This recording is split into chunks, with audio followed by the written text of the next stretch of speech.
Hey everyone, What If Fan here, bringing you another exciting part of What If Dragon deck user in Yu-Gi-Oh!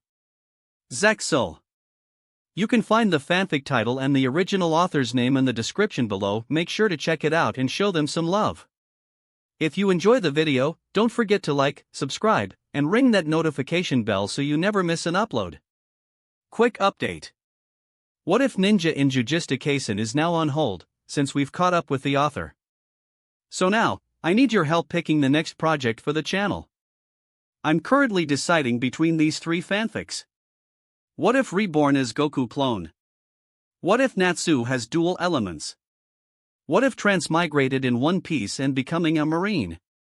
Please vote in the poll and let me know which story you'd like to see next. I'll take the top pick and start working on that series next. Alright, let's jump into it. Chapter 20, Semi-Final, Timmy vs Vetrix. 30,000 view. In a tower nearby the arena, Kite and Orbital just arrived where they see a blue-haired boy with bags under his eyes gently sleeping on the bed, which was his brother Heart. As if sensing his pre-seen, Heart's eyes slowly opened, noticing Kite. I'm right here, Heart. Kite mentioned, walking over to him and gently taking his hand.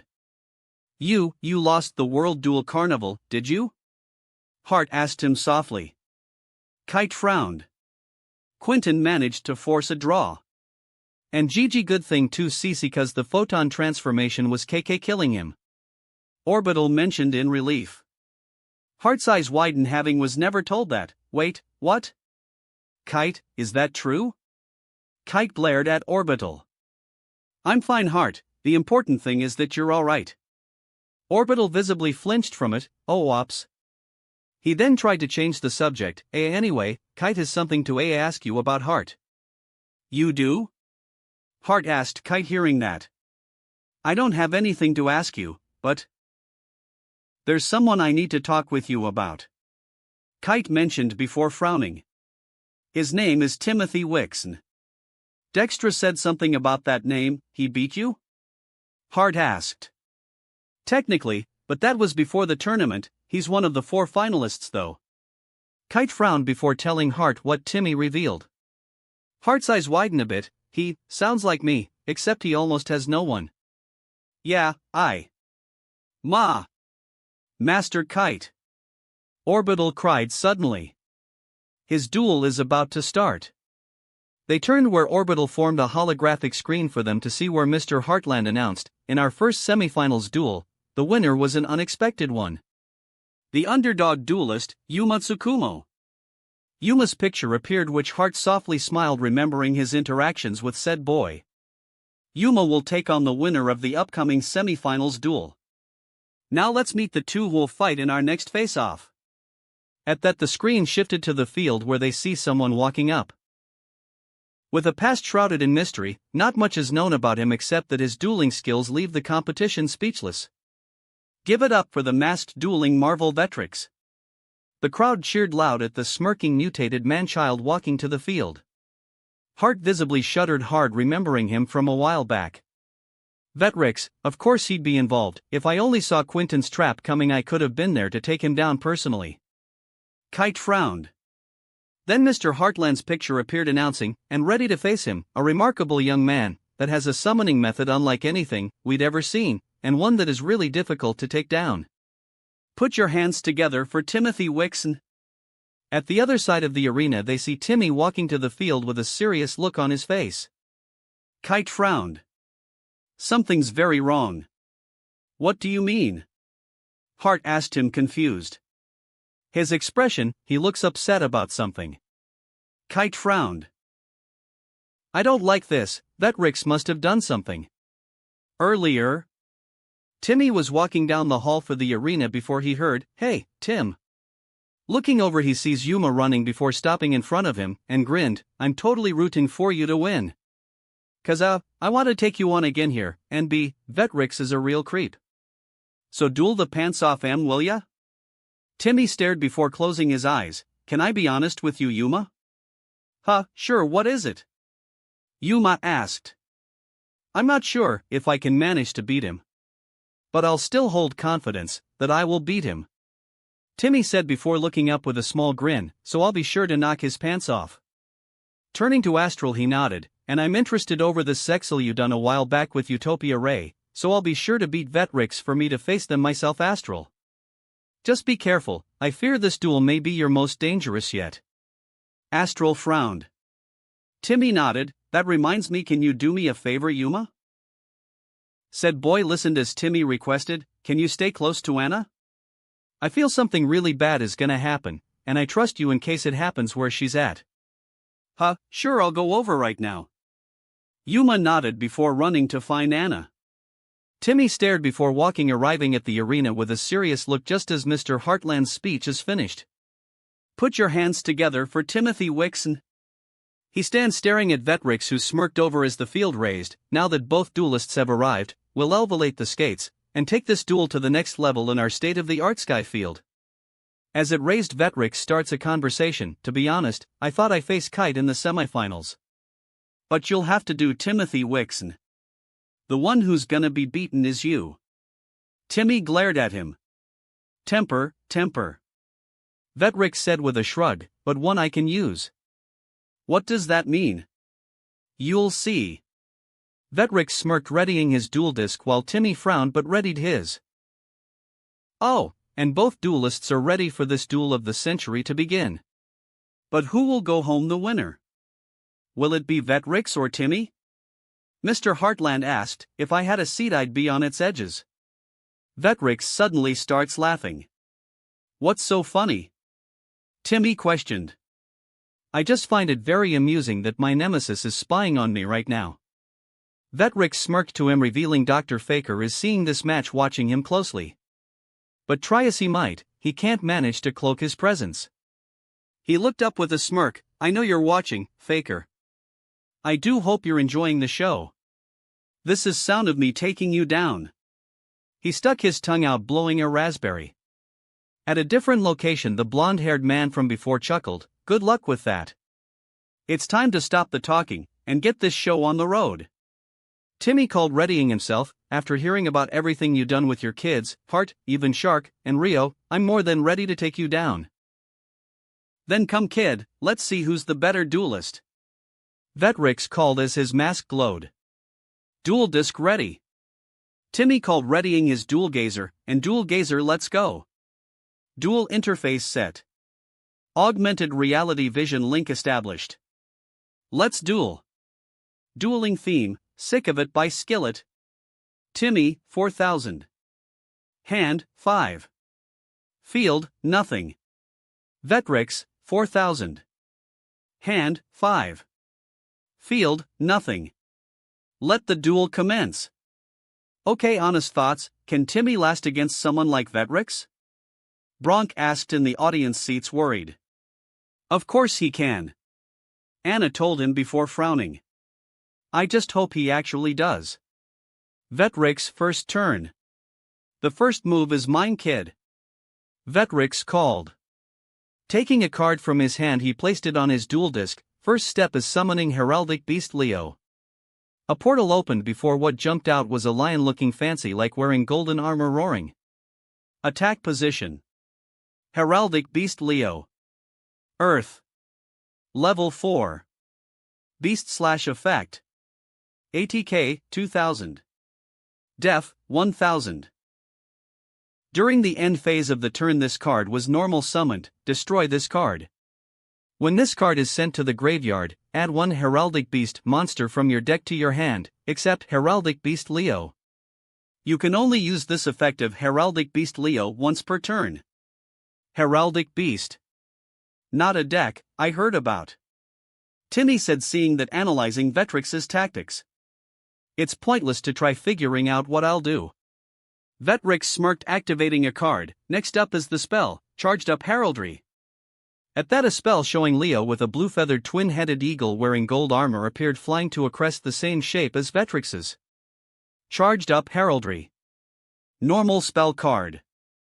Tribute 1 monster, special summon 2 Heraldic Beast monsters from your deck in defense position. Also, you cannot special summon monsters from the extra deck for the rest of this turn after this card resolves, except psychic or machine monsters. You can only activate 1 Charged Up Heraldry per turn. By sacrificing one monster like Leo on my field, I can summon 2 heraldic beasts from my deck in defense position, as long as the monsters I summon from my extra deck are psychic or machine monsters. Vetrix explained as Leo vanished before 2 cards ejected from Vetrix's deck, allowing him to take them, and called, and the cards I select are Heraldic Beast Birkenway and Twin-Headed Eagle.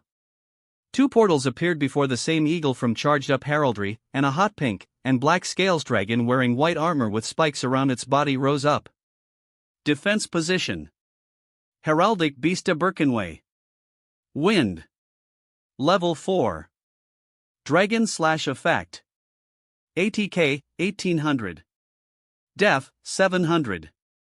If this card is in the graveyard, you can banish another Heraldic Beast Birkenway from your graveyard to target one Heraldic Beast monster in your graveyard, add that target to your hand. You can only use the effect of Heraldic Beast Birkenway once per turn. Defense position. Heraldic Beast Twin-Headed Eagle. Wind. Level 4. Winged Beast/Effect.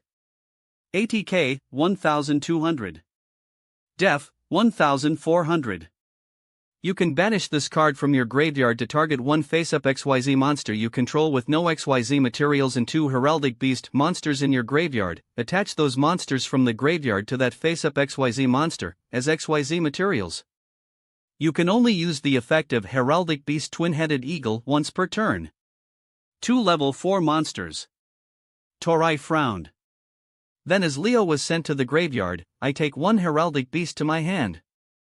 Vetrix added a card with a smirk before calling, now I overlay level 4 a Birkenway and Twin-Headed Eagle.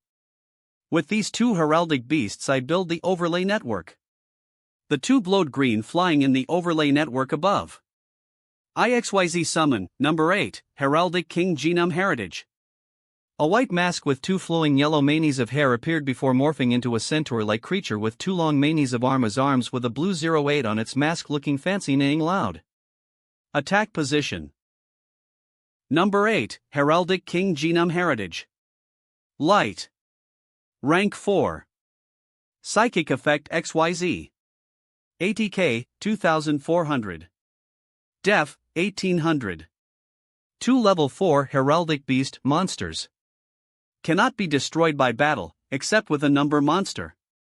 Once per turn, you can target one face-up XYZ monster your opponent controls. This card's name and original ATK become that monster's name and current ATK, and this card's effect becomes that monster's original effect, then that monster's ATK becomes 0 and its effects are negated. These changes last until the end phase. Oru, 2. A number already?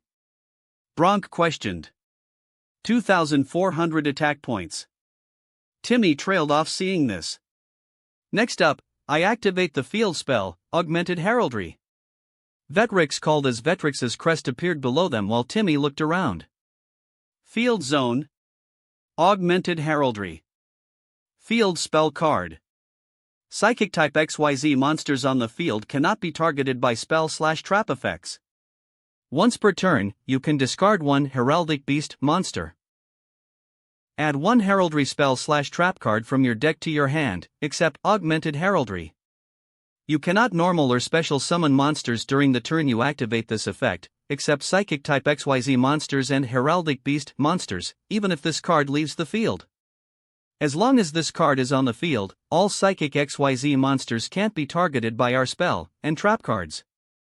Vetrix smirked before adding, then by sending a Heraldic Beast from my hand to the graveyard, I take 1 Heraldry spell or trap card from my deck to my hand under the condition I only summon Psychic XYZ monsters and Heraldic Beasts for the rest of the turn.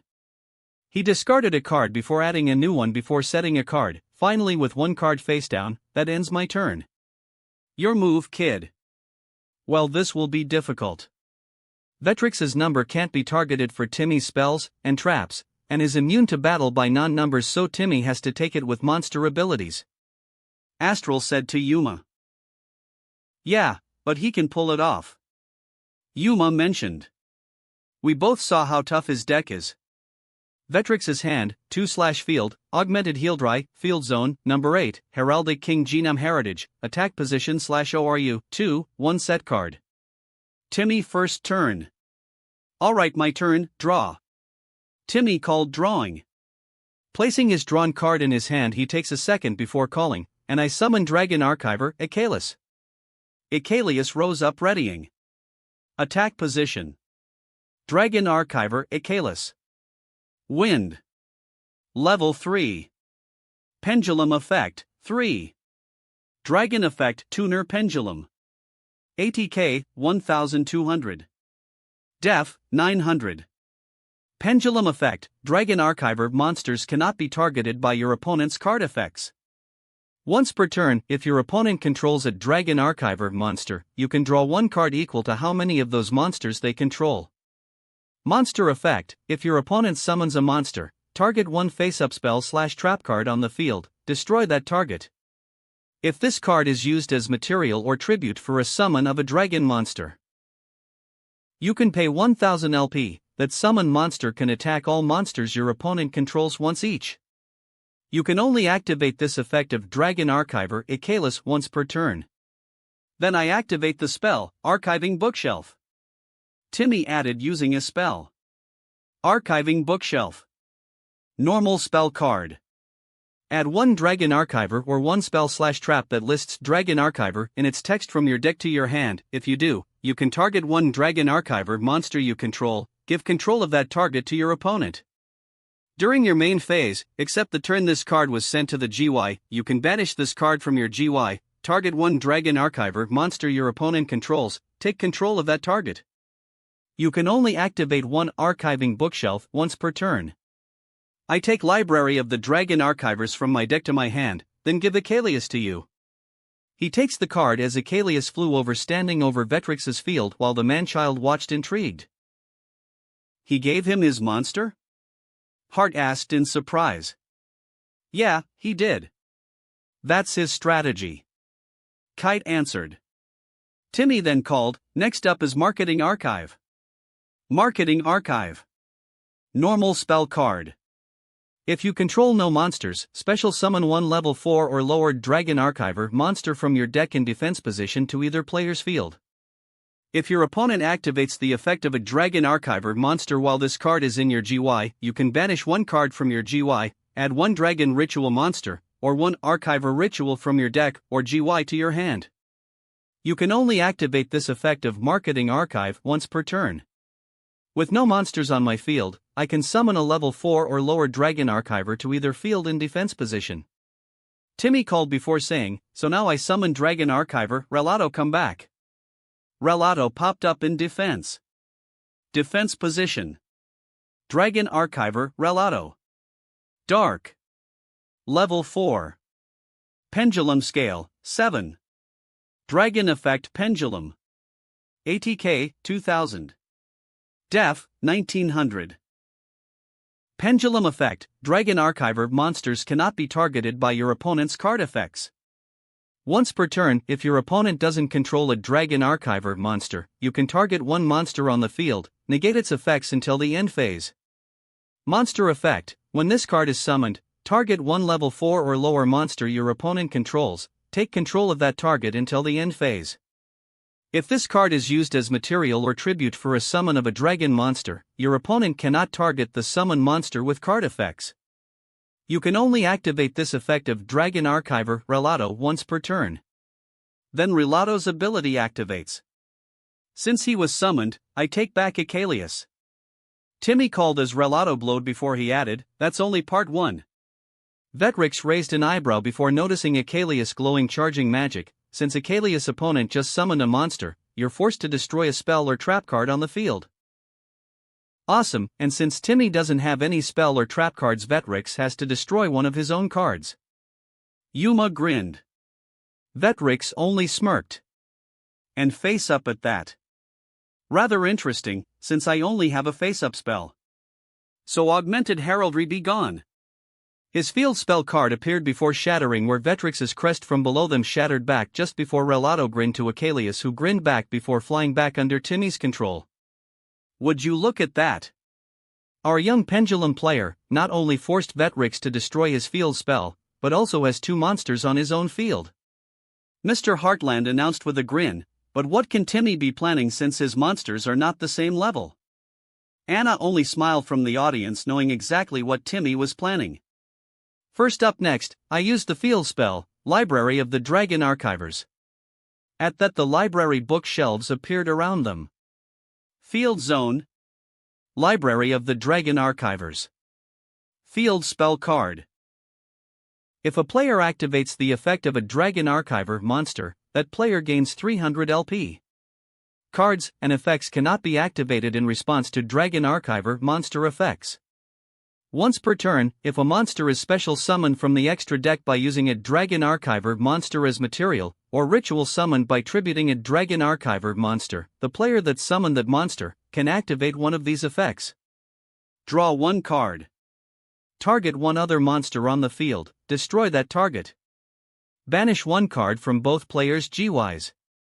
If this card is in your GY, you can banish one card from your GY, or face up in your extra deck, set this card from your GY. You can only activate one library of the Dragon Archivers once per turn. Then my level 3 Icalius tunes level 4 Relato. Icalius flew up turning to 3 rings while Relato grinned flying up turning to 4 stars synchronizing together. LV, 3 plus 4 is equal to 7. The archives of the dragons focus on studying the beautiful wings. And now the dragon that sleeps in the winds is ready to soar at the speed of light. Synchro Summon. Level 7, Clear Wing Synchro Dragon. At that Clear Wing rose up from the synchro summoning roaring loud flying behind Timmy ready to fight. Attack position. Clear Wing Synchro Dragon. Wind. Level 7. Dragon Effect Synchro. ATK, 2500. Def, 2000. 1 tuner plus 1 plus non-tuner monsters. Once per turn, when another level 5 or higher monster activates its effect on the field, quick effect you can negate the activation, and if you do, destroy it. Once per turn, when a monster effect is activated that targets one level 5 or higher monster on the field, and no other cards, quick effect you can negate the activation, and if you do, destroy it. If this card's effect destroys a monster, this card gains ATK equal to the destroyed monster's original ATK until the end of this turn. Huh, what did he just do? Heart asked in shock seeing that. That was Synchro summoning Master Heart. Orbital answered him, why you take 2 or more monsters with one of them as a TT tuner, and use them to summon a white monster card called a SS Synchro monster. It sounds almost like the opposite of XYZ summoning. Heart admitted.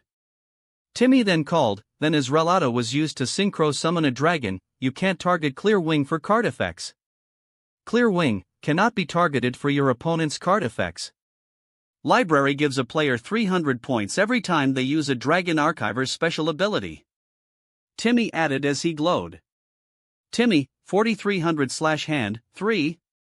Then as a monster was summoned using a Dragon Archiver, I can choose 3 effects to apply next. I choose the second effect to target a monster other side from Clear Wing, and then destroy it. Timmy called before pointing at Genome Heritage, and with augmented heraldry gone, Genome Heritage can't be protected from this.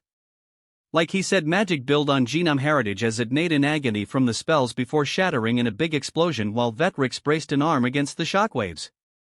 He got rid of Vetrix's number in one move. Yuma grinned. True, and before it could activate any special abilities. Astral agreed. Timmy then called, and now Clear Wing with the road clear attack Vetrix directly. Clear Wing shot up charging her wings, Spinstorm Skystrike. Clear Wing shot down on Vetrix. The man-child then smirked, road cleared?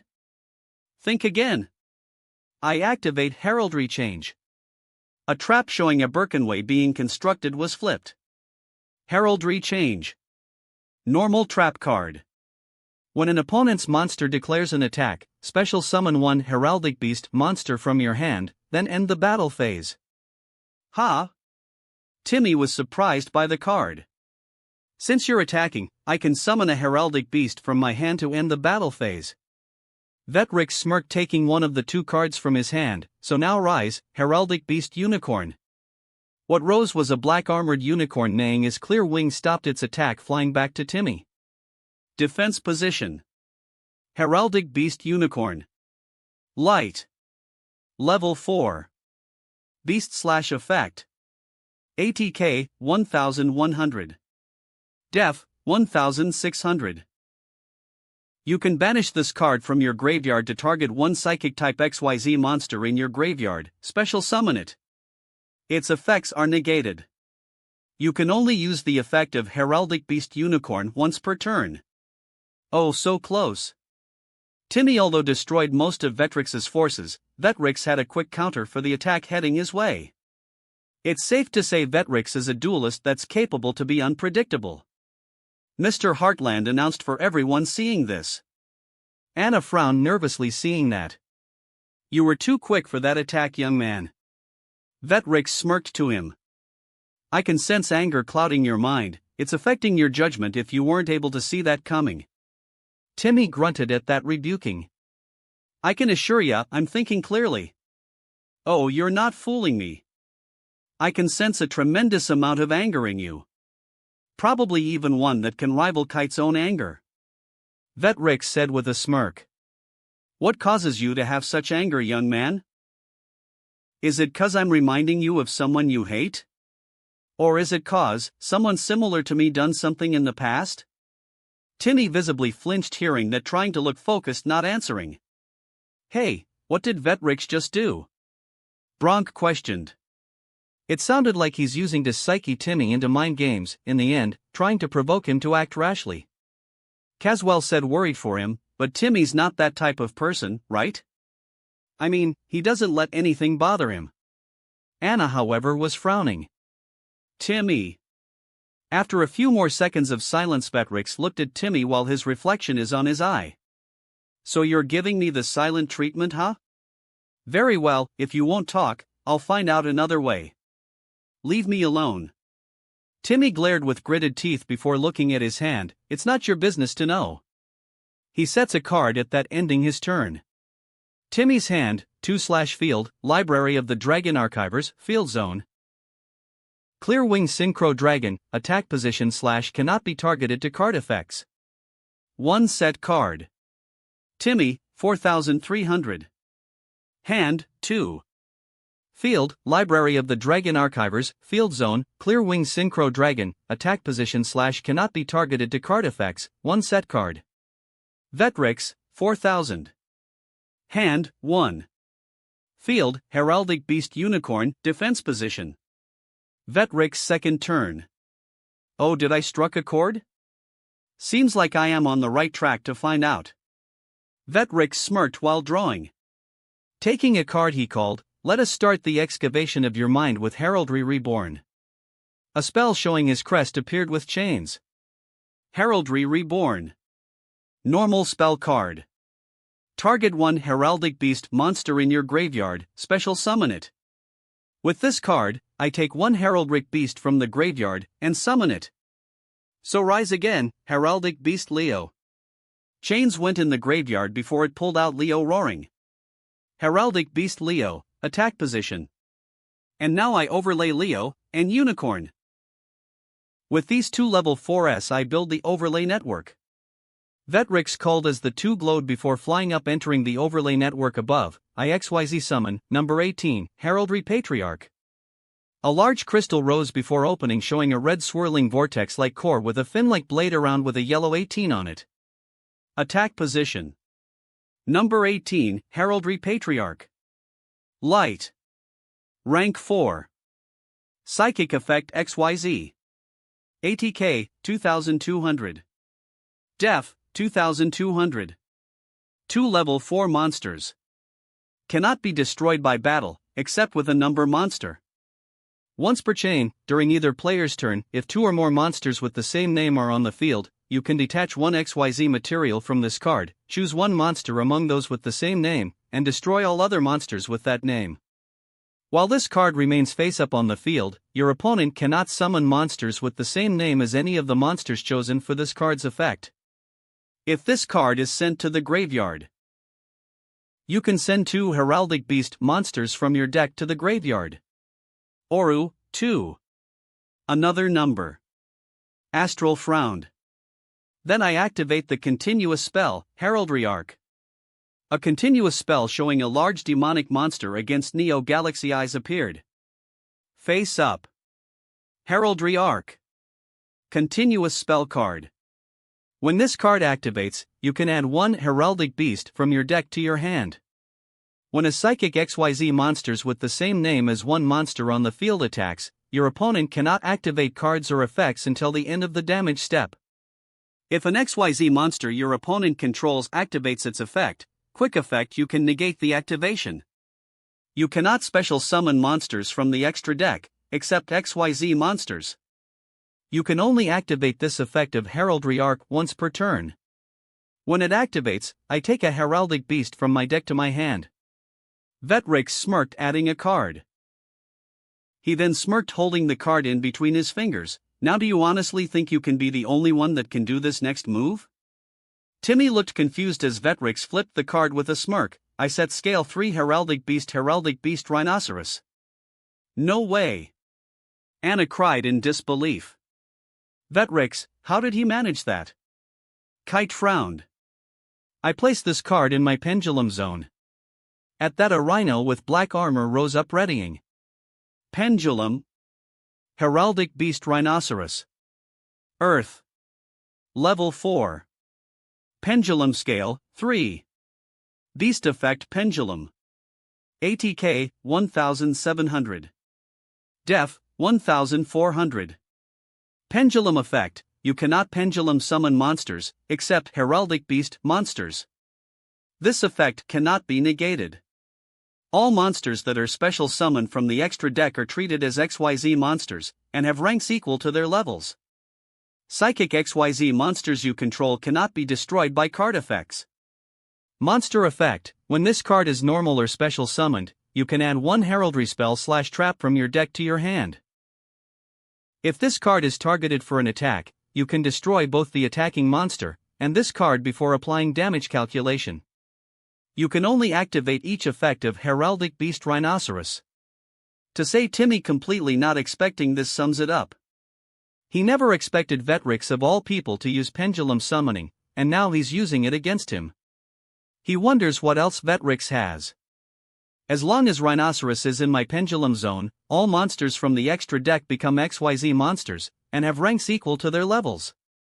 Vetrix called with a grin. Clearwing glowed a bit. Clearwing Synchro Dragon, treated as an XYZ monster/rank 7. Treating Clearwing as an XYZ monster? What is he planning? Astral inquired. Vetrix only smirked, confused. You'll find out later. I end my turn. Vetrix's hand, 0/field, Heraldric Beast Rhinoceros, Pendulum Zone, number 18, Heraldry Patriarch, attack position/ORU, 2, Heraldry Arc, face up. Timmy's second turn. Now Timmy's more on guard than before due to Vetrix using Pendulum. He hasn't Pendulum summoned but is clearly up to something, as evident by the way Vetrix's field is set up. A XYZ monster with lower attack points, and a pendulum monster that changes Clearwing into a different kind of monster. Well, the only way for Timmy to win this quick is to use all he's got, aka summon his dragons. With that in mind, he called, okay, my turn. He drew looking before calling, and first off, I'll use Scale 2 Dragon Archiver to Loki, and Scale 8 Dragon Archiver Reno to I set the pendulum scale. He placed the cards as they rose up. Pendulum. Dragon Archiver to Loki. Dark. Level 3. Pendulum Scale 2. Dragon Effect Pendulum. ATK 1200. Def 200. Pendulum Effect: Dragon Archiver monsters on the field cannot be destroyed by card effects once per turn. Once per turn, if your opponent activates the effect of a Dragon Archiver monster, you can draw 2 cards, then discard 1 card. Monster Effect: during your main phase, if you summon a monster, activate this effect, decrease or increase this card's level by 1. If this card is used as material or tribute for a summon of a dragon monster, you can draw 1 card. You can only activate this effect of Dragon Archiver to Loki once per turn. Pendulum. Dragon Archiver Reno 2. Dark. Level 3. Pendulum Scale 8. Dragon Pendulum Effect. ATK 1400. Def 500. Pendulum effect. Dragon Archiver monsters on the field cannot be targeted by your opponent's card effects. Once per turn, if a Dragon Archiver monster you control is targeted by an opponent's attack, you can target the attacking monster, negate the attack. Monster effect. Once per turn, if you take battle or effect damage, inflict the same amount of damage to your opponent. If this card is used as material or tribute for a summon of a dragon monster, you can make that summon monster gain 1000 ATK. You can only activate this effect of Dragon Archiver. Re-Notu once per turn. I can summon monsters whose levels are between 3 and 7 all at the same time. Timmy called. That's good. Bronk mentioned. He can summon more monsters to come up with a plan. Dragon sorcerers built on the ancient archive. Grant us your boon on your wisdom. Pendulum summon. Come my monsters. At that the pendulum portal shot 2 monsters. Dragon Archiver Relato come back. Relato rose up with a grin. Dragon Archiver Relato, attack position. And come Dragon Archiver Yggdrasil.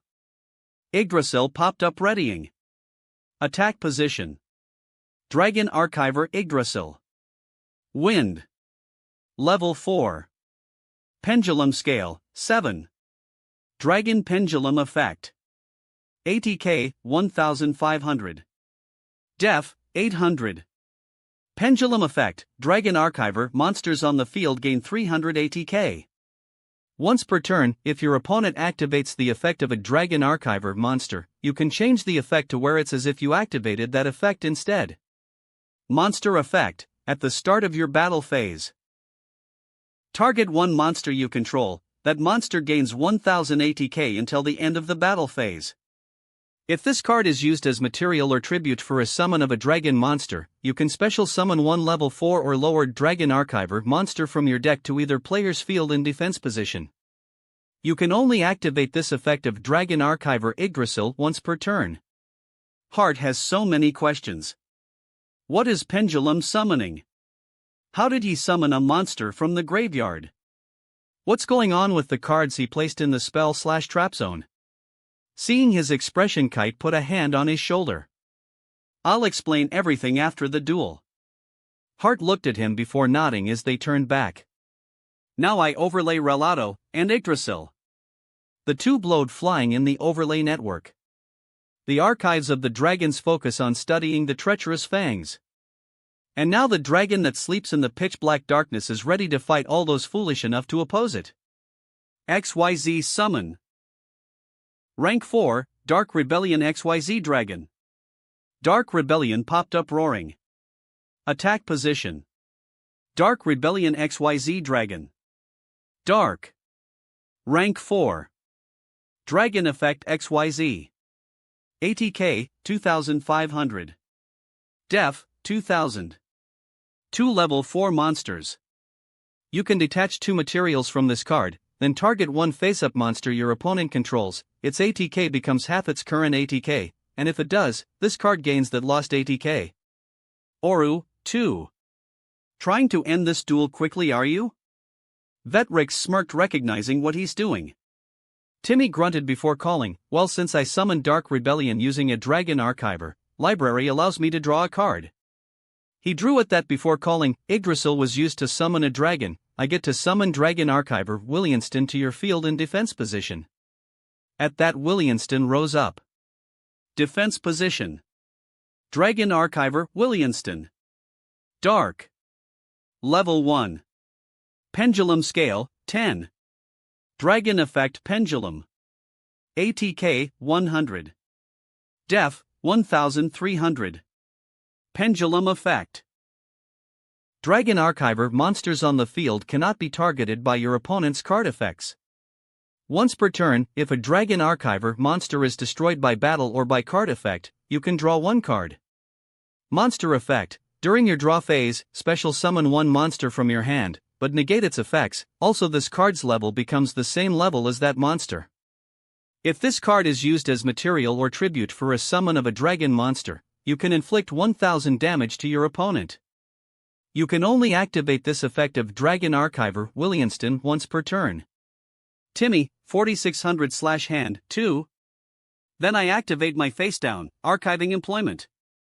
Timmy called, revealing his facedown. Face up. Archiving employment. Continuous trap card. Activate only if you control a dragon monster special summon from the extra deck using a dragon archiver monster as material while your opponent controls a dragon archiver monster on their field.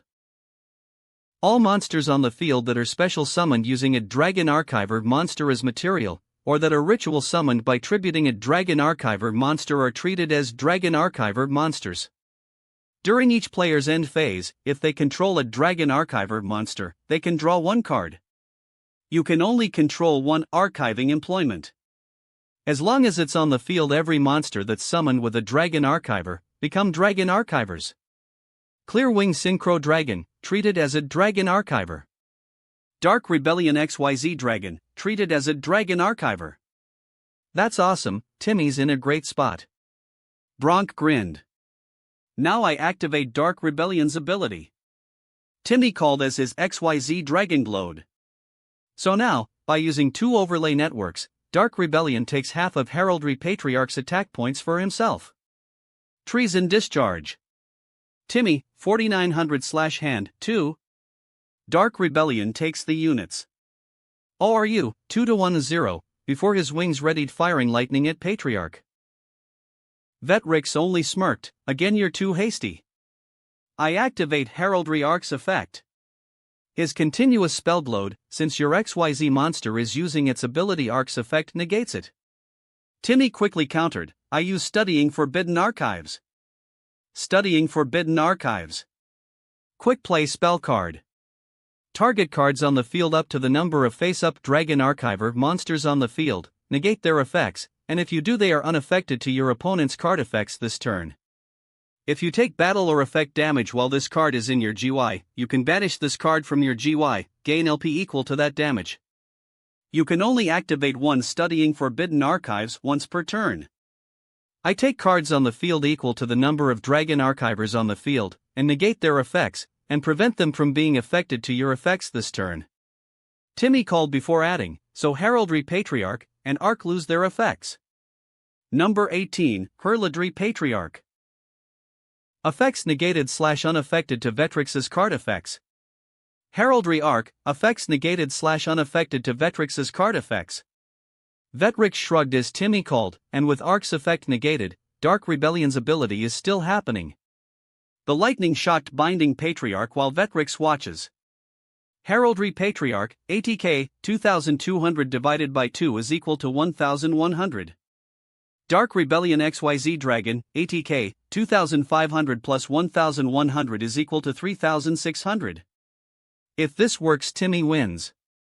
Yuma grinned. Now Dark Rebellion attack Heraldry Patriarch. Mulling Mondeable Charge.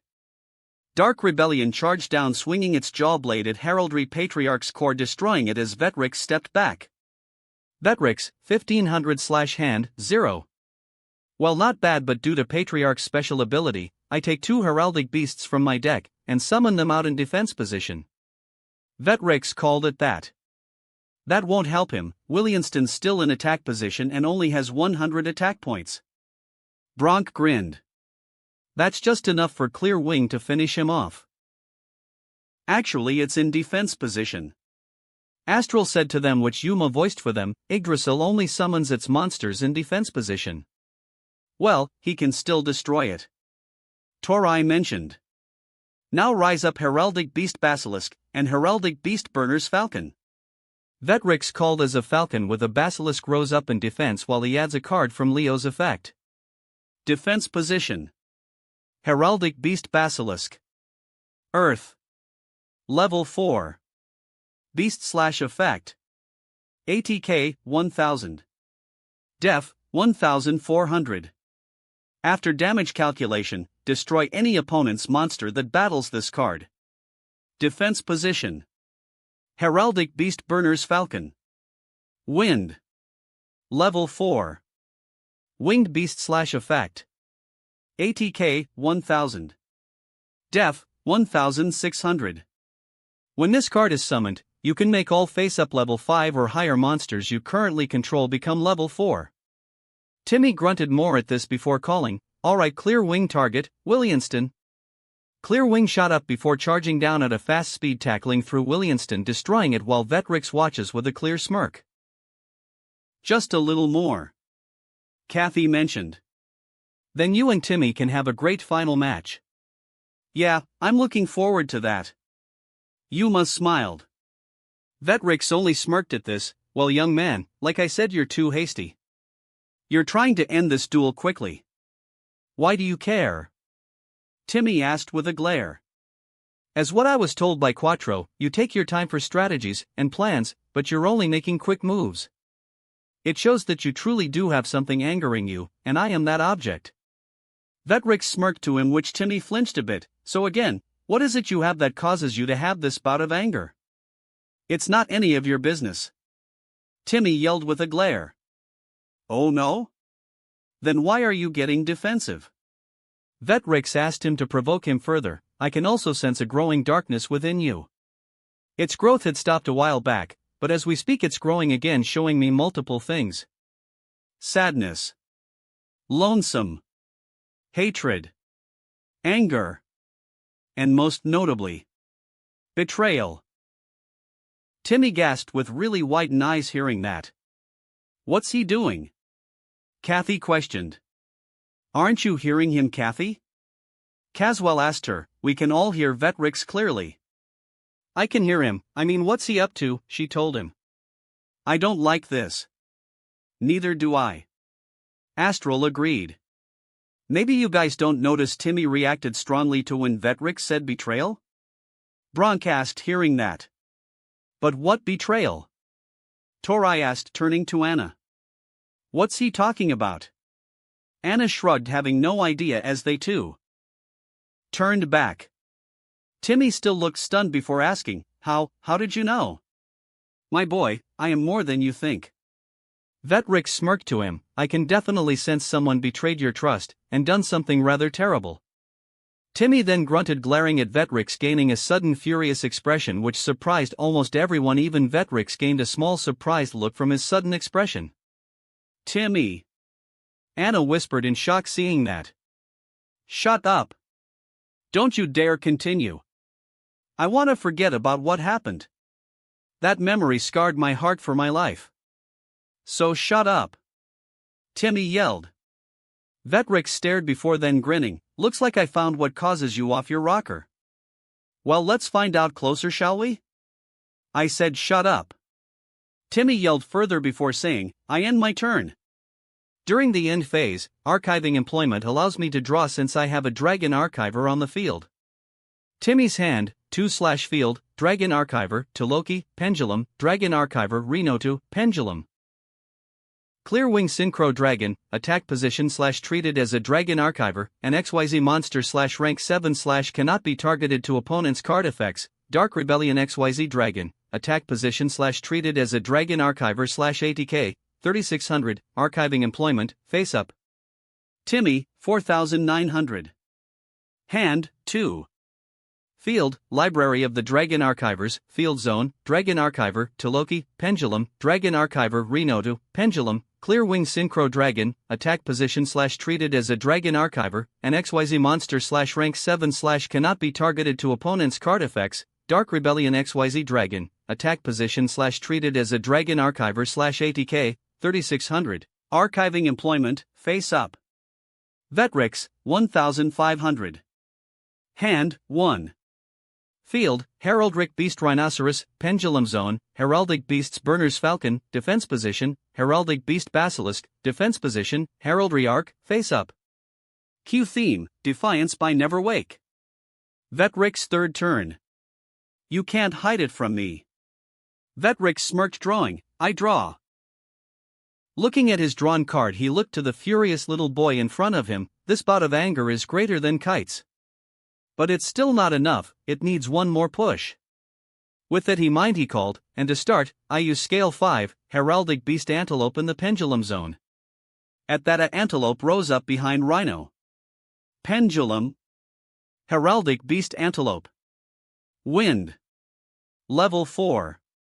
Pendulum Scale, 5. Beast Effect Pendulum. ATK, 1600. Def, 1100. Pendulum Effect. You cannot pendulum summon monsters, except heraldic beast monsters. This effect cannot be negated. When a psychic XYZ monster you control activates its effect, your opponent cannot activate cards or effects in response to its activation. Monster Effect. You can banish one heraldic beast monster from your GY, special summon one monster of the same name as that banished card from your hand or deck in defense position, but negate its effects.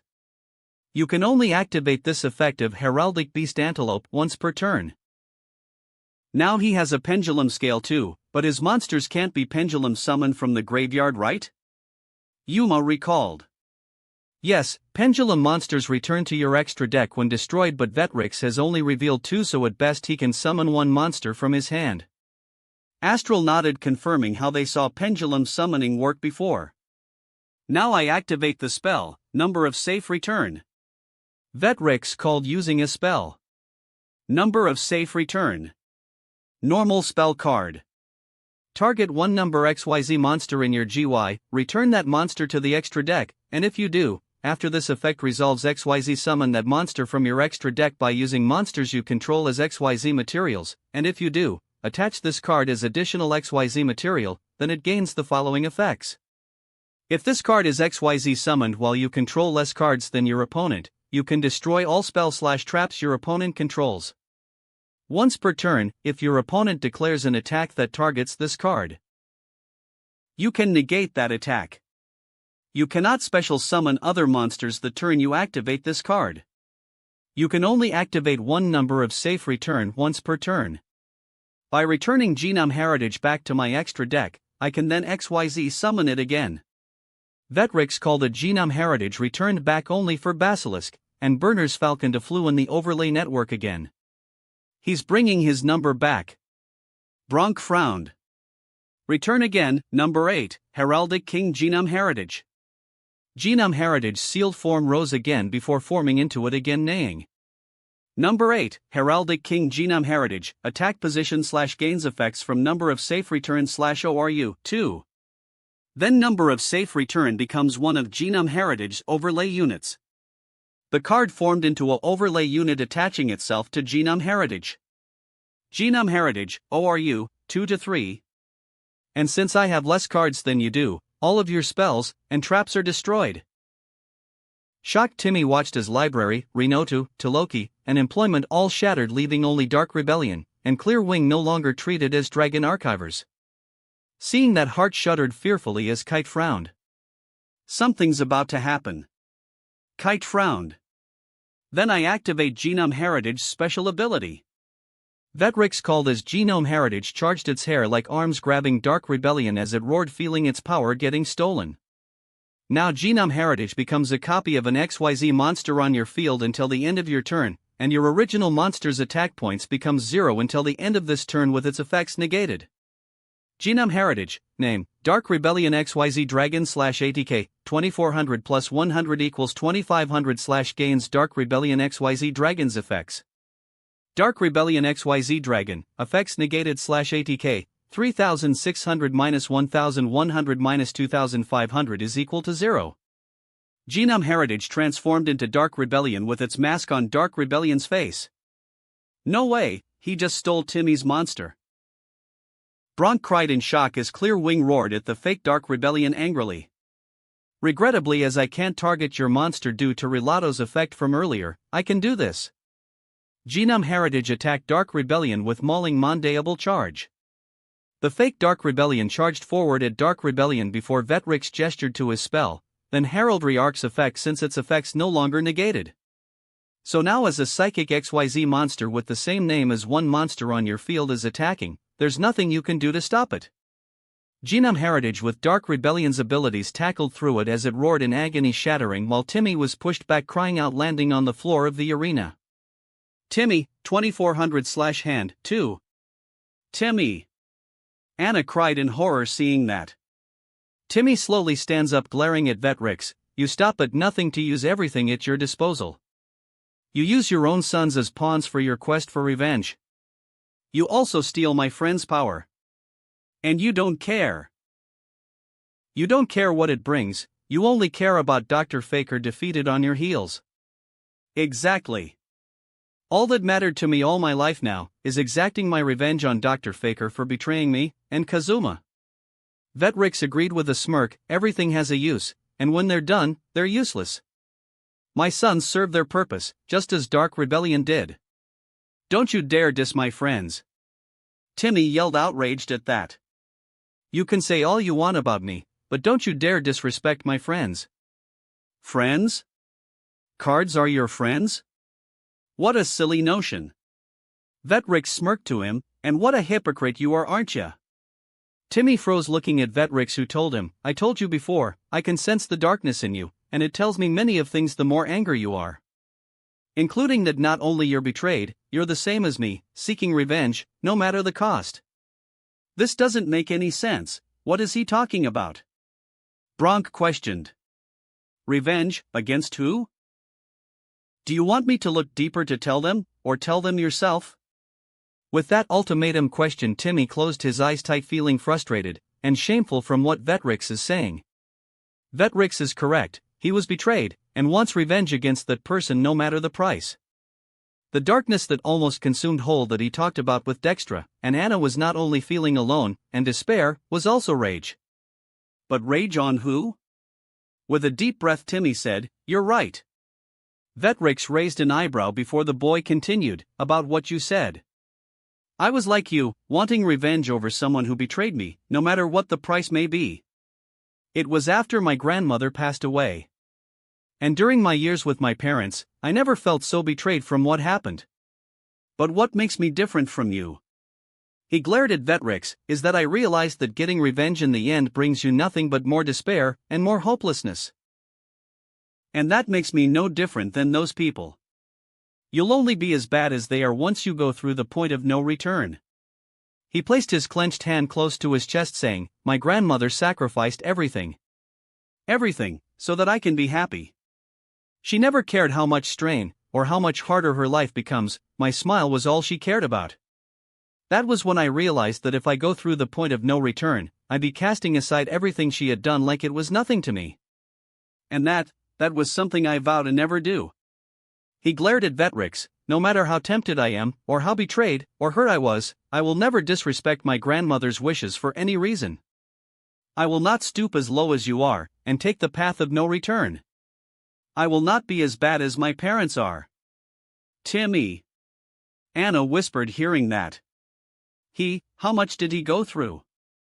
Hart asked in shock. During one sentence, Vetrix noticed what he said, Your parents, eh? Tommy flinched, widening his eyes, stepping back. So, you were betrayed by your parents? From how much you voiced them, you never mentioned a hint of betrayal. Does that mean they done something terrible enough to make you almost lose your way? Yes. Timmy sees no reason to deny it anymore. It was, in my own words, their greatest crime they had ever done on me.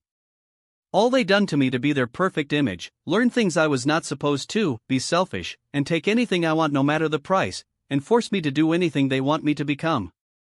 But there was nothing more painful, or more horrible they done, than their greatest crime. I held out hope for them, that maybe one day, they can change, and be better people for them to respect Grandma's wishes. But then when I learned about it, it was all washed away, and felt every fiber of my being so betrayed, and really angry for what they had done. That was before he glared with big tears before revealing, My grandmother never died peacefully in her sleep. They poisoned her. Everyone froze hearing that. Several people voiced in shock and horror, looking around talking about what he just revealed, outraging the cloud, while Mr. Heartland watched him in silent horror. Dear me. Dr. Faker meanwhile stood up in shock. What? They did what? Kite, Heart, and Orbital watched in horror as Orbital asked, shocked, what? Those two scumbags did what? Kite, is he saying the truth? Heart asked, unable to believe some people can do something like that to their loved ones. And being honest, in Kite's mind, he never thought of that either. Sure, his own father done terrible things which risked Heart's health, and Vetrix used his sons for revenge, but to really kill them. He knows Dr. Faker, or Vetrix, doesn't have the guts or willpower to do such a thing. What Timmy revealed also caused a lot of outrage to everyone, while Yuma and everyone in the audience was also stunned, where Yuma asked shocked, "What? His parents did what? That, how could they do something so heartless?" Torai asked with tears. Vetrix was also stunned from what he just heard. He never heard something as horrible as Timmy's parents, and if he thought he was the worst, then clearly he never heard of some people like them killing their loved ones. "Timmy, why? Why did they poison her?" Timmy's broken voice asked, shaking with tears running down his face. "For money. Money. They hoped that by poisoning her, they gain her inheritance, but it backfired when her will revealed I was to inherit her will. They're already stinkin' rich, but their greed knows no bounds. Limitless, they want every penny they know without the cost. It was a year after I moved to their place." He started to tell the story. Flashback.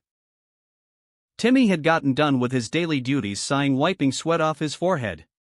It had been 1 year since he moved to his parents' place, and despite the harsh treatment they're putting him through, the classes they forced him to attend, and keeping all the money he earned from tournaments all to himself, he still held hope that maybe one day things will change, and they will be good people. Now he was done with his daily duties, heading to his room to sleep, until he heard loud arguing in the rooms he's passing by. Odd, his parents were usually in their own room by now, but why are they in that room? That's their treasury room, which holds all the wealth they accomplished, not including Timmy's, to keep separated. Probably checking to see if the spot Susan's inheritance from him will go when he gets it is free and not sabotaged? Or maybe checking to see nothing got stolen? The true reason is something really alarming, as he peeked in, which his parents didn't notice he was eavesdropping. "You said it can give us that old bat's money," Floyd yelled at Trina. "How was I supposed to know she placed him to inherit her will?" Trina yelled back. "You should have checked on her will before then, or ask her about it," Floyd shouted. "Why would I bother asking that old bitch about her money?" Trina asked with a big glare. "Maybe then we would have come up with a better plan to take it." "So what, changed the idea to swiping the will and forging it?" "Maybe done that after poisoning her, so the lawyer wouldn't notice we forged it." "Too late for that, so now we got our son to get it from. It's too fucking slow. The sooner he grows for what we want him to be, the better." "You got a better idea. You're the one that decided to poison your own mother. You're the one that suggested how we can take her money." Timmy wasn't able to believe what he just heard. All this time, why Susan passed away, it was just said why. But how did they poison her without going near her during the time he was staying with her? That was when he remembered that they sent a bottle of wine to Susan as a slight peace offering, which was why he thought they can change. Susan, although appreciates it, still said they're not welcome to see him as long as she lives. They poisoned the bottle of wine for them to steal her money. All hopes of them changing heart just swiped away. He never felt so betrayed, so hurt, so angry. With a small sniffer, he silently ran off back to his own room to cry his heart out without his parents noticing. Flashback end. Timmy just finished his story with a sniffing glare at Vetrix. Money? His father poisoned his grandmother for money? Dr. Faker questioned in shock. He couldn't believe even more from what he listened to.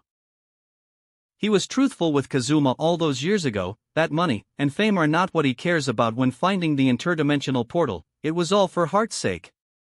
But if it was for wealth, now he knows how corrupted he would have been if wealth was all he cared about. It made him shudder thinking he could have harmed or worse killed Kite and Heart in that same scenario. And do you know what the worst part was?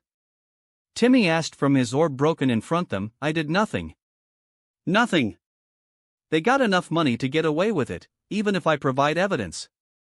They can destroy all pieces of evidence and force me to keep quiet. I knew something was wrong. Something was wrong with that bottle of wine, and I still let my guard down on it. I could have prevented her death if I'd done something, but I stood back. You have no idea how much this level of betrayal hurts, Vetrix, 'cause this doesn't even compare with what you experienced with Kazuma from Dr. Faker. And with that Dr. Faker's admiration to how much Timmy endured increased with a lot of sympathy, and desire to protect the young man he's seeing. Back at the arena, Timmy glared at Vetrix, who stood silent. Nothing you feel before would be close to what I did experience. And despite it, I never acted what you are trying to do.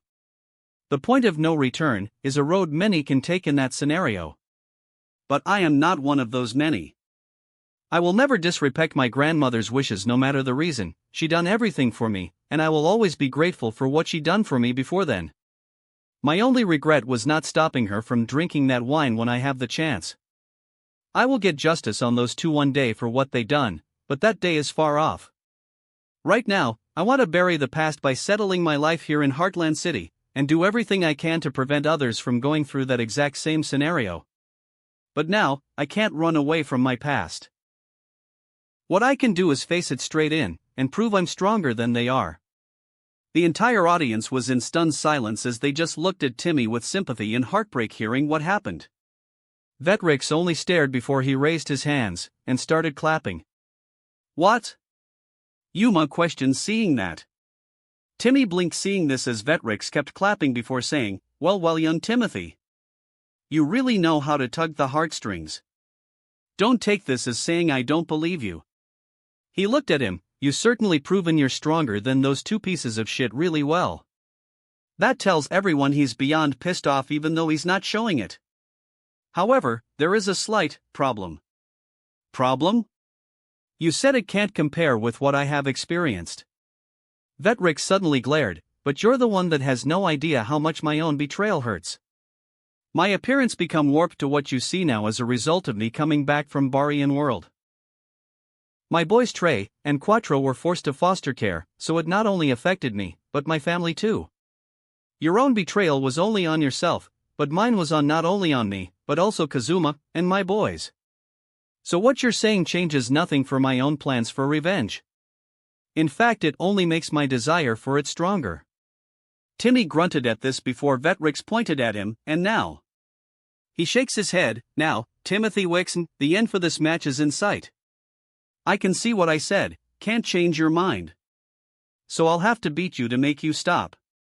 Timmy declared at that. Dual resume, they both declared at that, ready to keep going to fight. That, just how disgusting is he? Torai questioned in shock hearing Vetrix say that. Cue theme, Waking the Demon by Bullet for my Valentine. I place one card face down to end my turn. Vetrix ends his turn with a set card. During this end phase, Genome Heritage returns to normal. Genome Heritage reverts back to its original self. So now Timothy Wixon, this is your last turn. Make it count. Vetrix's hand, 0/field, Heraldic Beast Rhinoceros, Pendulum Zone, Heraldic Beast Antelope, Pendulum Zone, number 8, Heraldic King Genome Heritage, attack position /ORU, 3/gains effects from number of safe return, Heraldry Arc, face up, 1 set card. Timmy third turn. I will. Timmy drew, draw.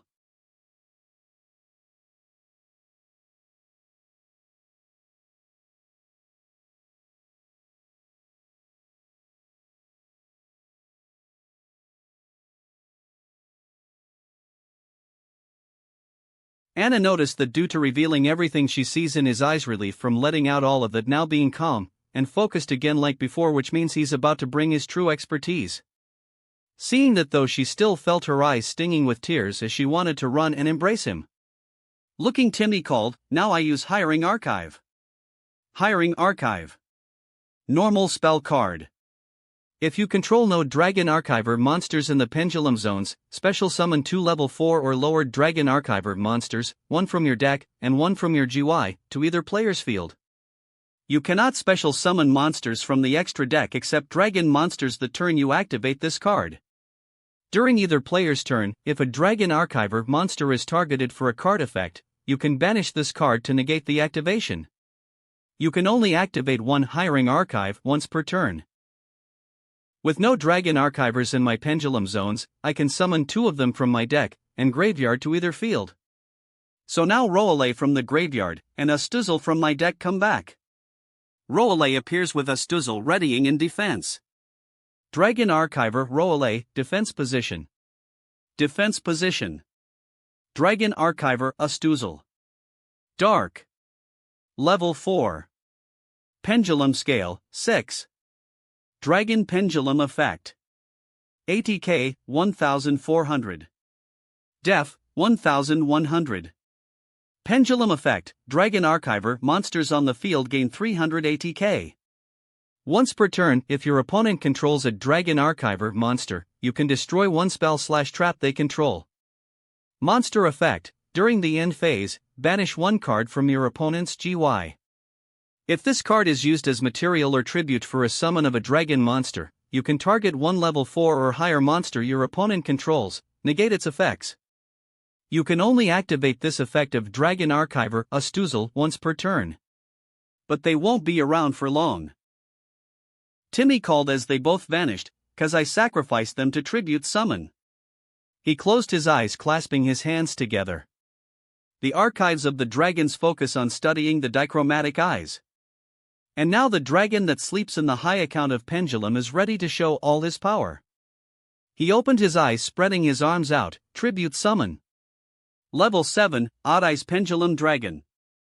Odd Eyes rose up roaring loud. Attack position. Odd Eyes Pendulum Dragon.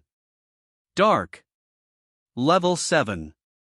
Pendulum Scale, 4. Dragon Effect Pendulum. ATK, 2500. Def, 2000. Pendulum Effect, you can reduce the battle damage you take from an attack involving a pendulum monster you control to 0. During your end phase, you can destroy this card, and if you do, add one pendulum monster with 1500 or less ATK from your deck to your hand. You can only use each pendulum effect of Odd Eyes Pendulum Dragon once per turn. Monster Effect.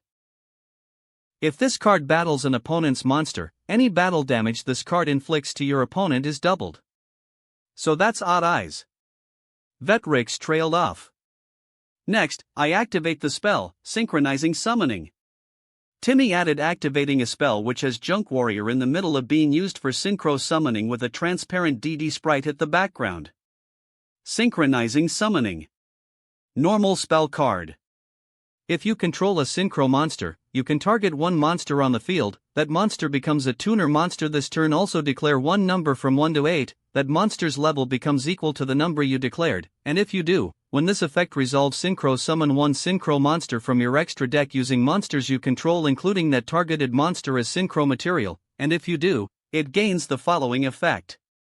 When this card is synchro summoned, you can target one spell/trap on the field, destroy that target. Cards and effects cannot be activated in response to this effect's activation.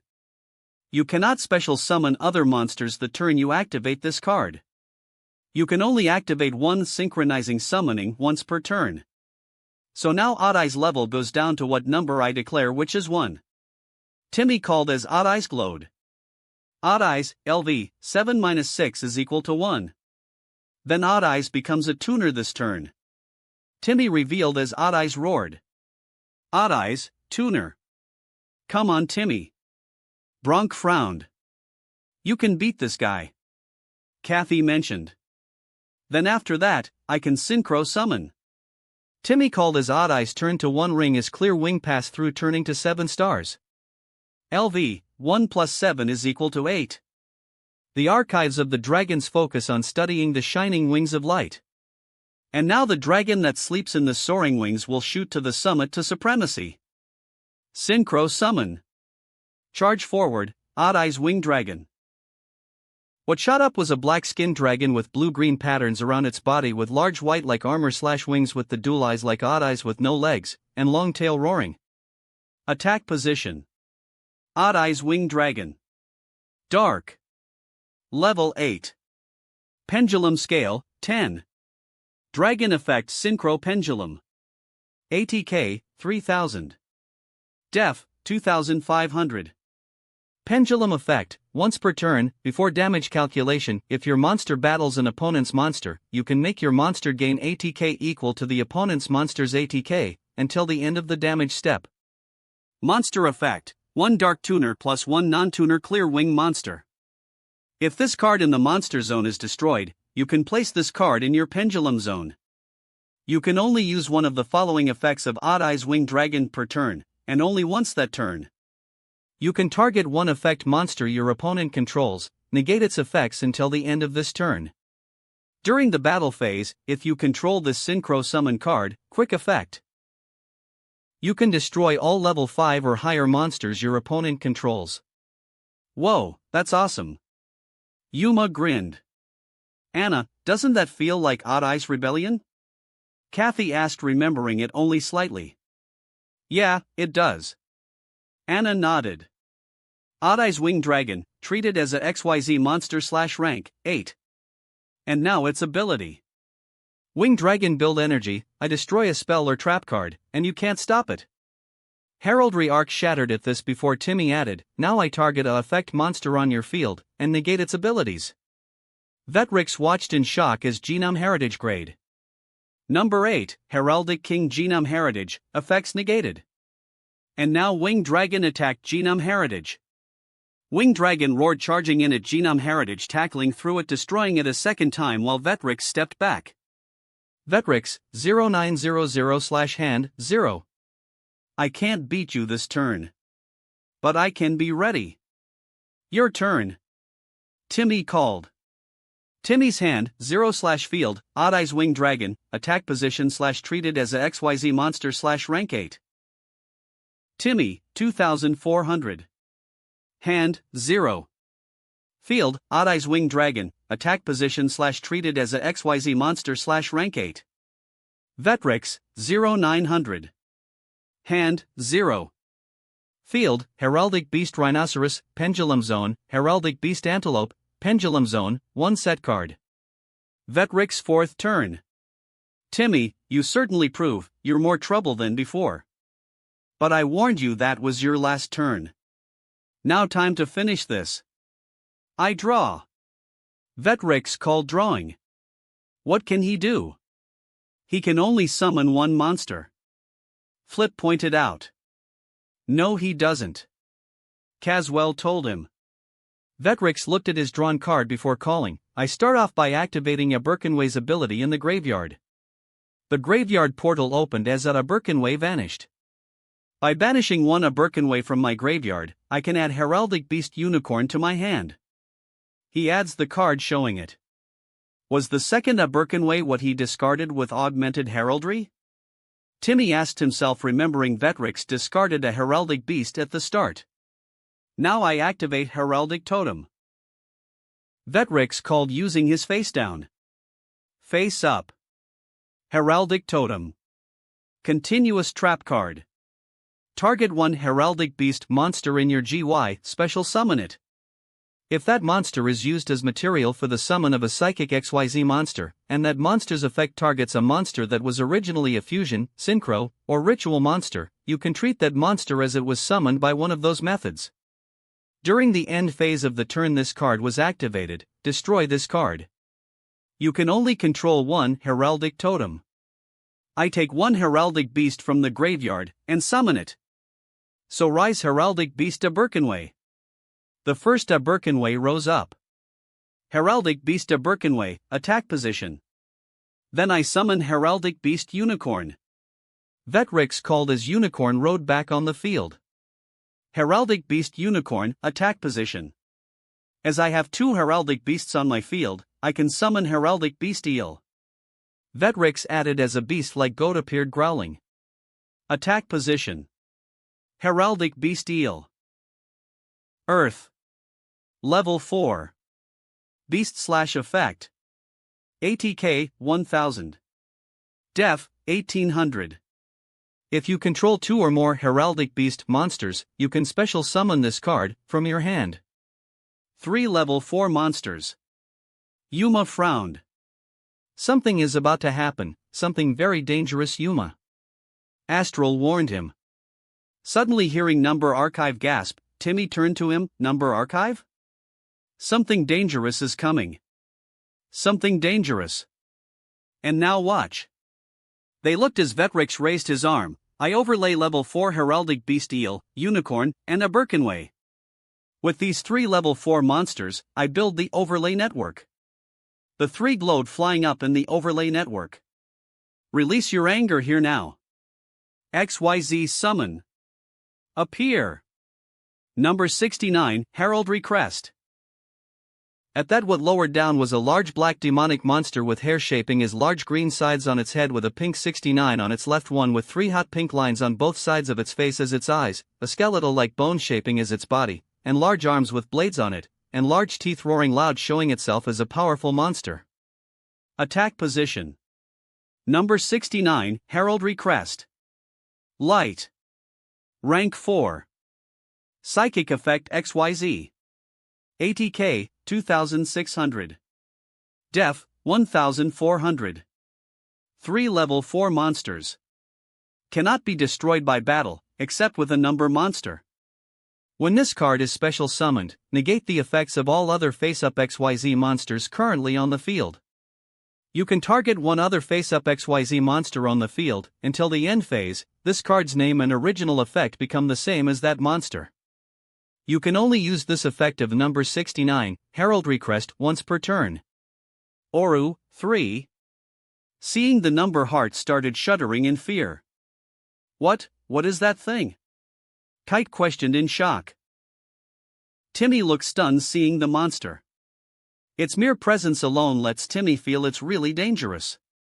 And just from the way it's looking at him is enough to make him step back a few feet. I have you to thank for this, Timothy.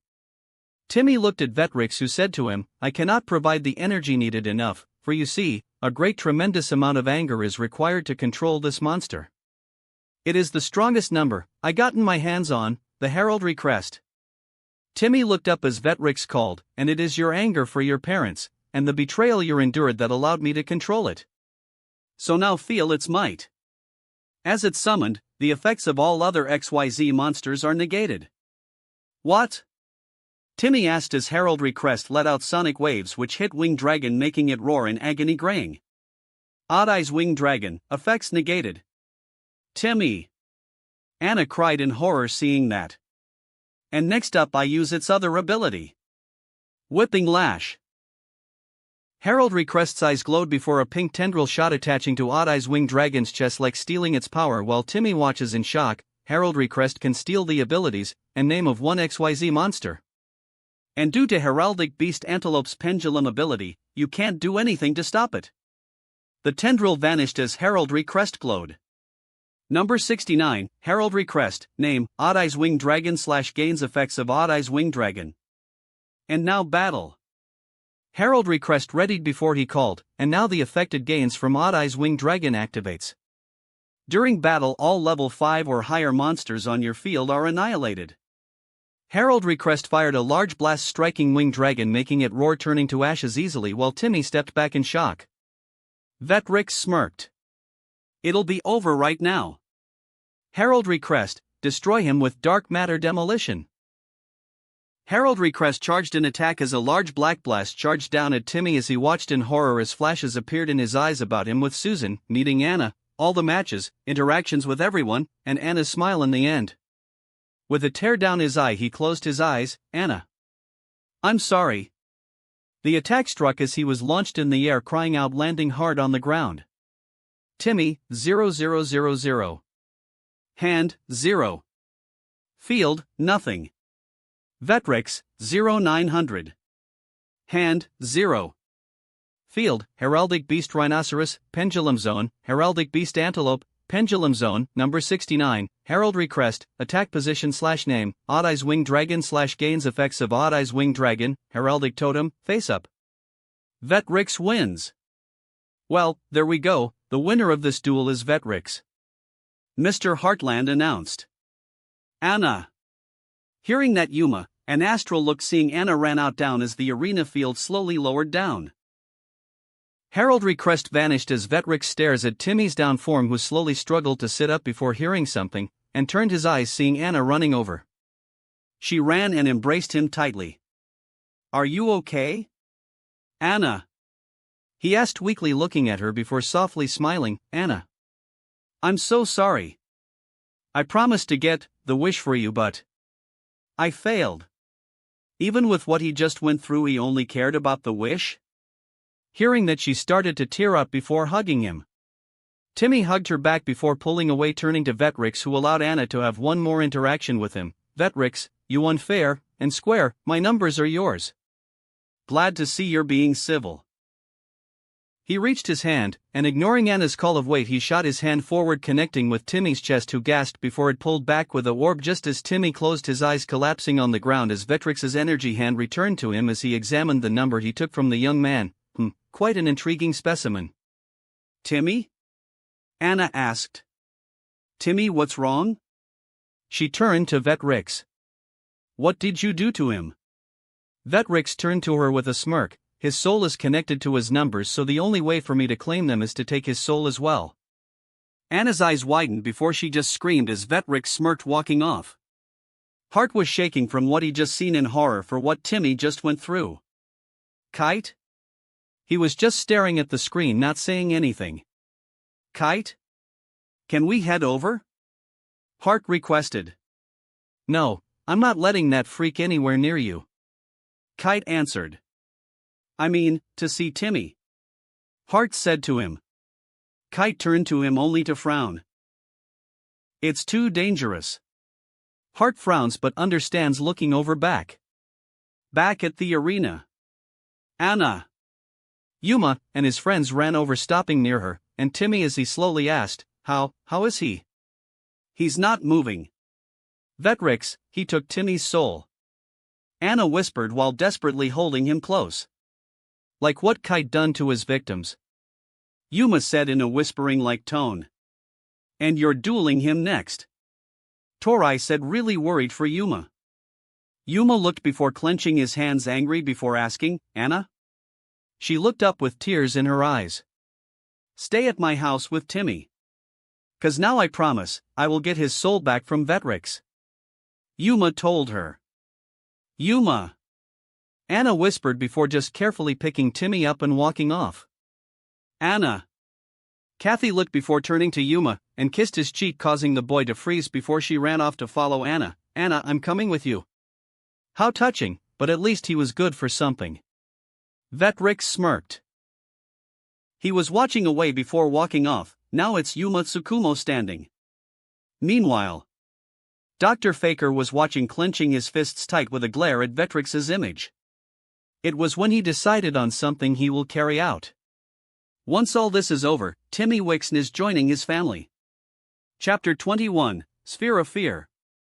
It was in a room where Yuma was by himself with Astral, thinking to where they have a little time to prepare his deck for the upcoming finals against Vetrix. Astral and Yuma were deep in thought, not just from Timmy being defeated by Vetrix, but also what Timmy spoke out to everyone during the match, and to Yuma it's hitting him pretty hard. Astral himself never thought humans can be so heartless toward their own, but this shocked him to his core over how cold human cruelty can be. Yuma, what Timothy said. Astral started uncertainly. I know. I never thought people like his parents would do something like that. Yuma said, looking down before clenching his fists. All of the suffering he went through, the only thing his parents cared for is wealth? And they poisoned his grandmother to get it? Doesn't the money they have enough? He was getting outraged before he then takes a breath to calm down.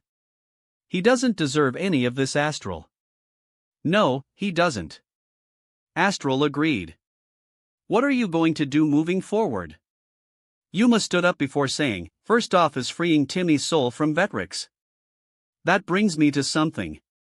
Yuma turned to Astral, who mentioned, I believe Vetrix used the power of his crest to take Heart's soul too. He remembered that Vetrix had captured Heart under the guise of help from Kite, and stole his power only for Heart to rebel, and give it to Kite for Neo Galaxy's Photon Dragon, which ended their match with Quattro and Trey. If we defeat him, we can destroy this power. You're right, Astral. Yuma agreed, calling, we're gonna beat that stinkin' Dash. Yuma. He and Astral looked over, seeing Caswell, Bronk, and Flip walking in, all having smiles. Huh, what are you guys doing here? Yuma asked them. We wanted to wish you good luck. Caswell explained with a smile. Go get him, Yuma. Flip grinned to him. Thanks guys, I'll do my best. Yuma grinned before looking around, where's Kat and Tori? Kathy went with Anna to your place. What happened in the earlier match hit Anna hard, and Kathy figures she can use the company. Bronk explained about the cat-themed duelist, and Tori said she is preparing something for you to have to the match. Oh yeah, duel fuel. Yuma grinned at this, knowing Tori's preparing the rice balls he loves to munch on. It helps a lot to know my whole team's behind me, even if we're not all here. Of course. Flip told him. Now just make sure you beat him. You represent all the duelists out there. Bronk smiled to Yuma, beat Vetrix for all of us. They all gathered hands, which Yuma joined with a smile, with Astral's hand on top of his, which Yuma grinned. Well guys, this is it. I don't know how I'm gonna do this, but I am gonna win this. Yeah, the other boys cheered. With that settled, Yuma exited the room to head to the arena. Walking down the hall, he was heading for the entrance, only to hear Tori's voice from behind, Yuma catch. Turning, he caught what she threw at him. Alright, dual fuel.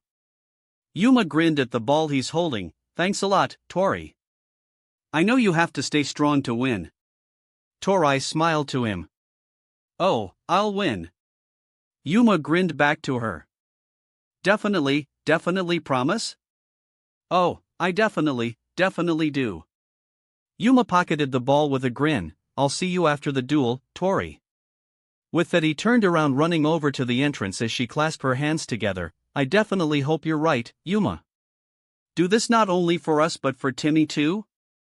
Meanwhile, at the Tsukumo residence, Timmy was laid down on the couch. Carrie normally sits on, working on her scoops with a blanket and wet washcloth on his forehead, with Anna on her knees sitting beside him holding his hand while Kathy rubs her back, worried.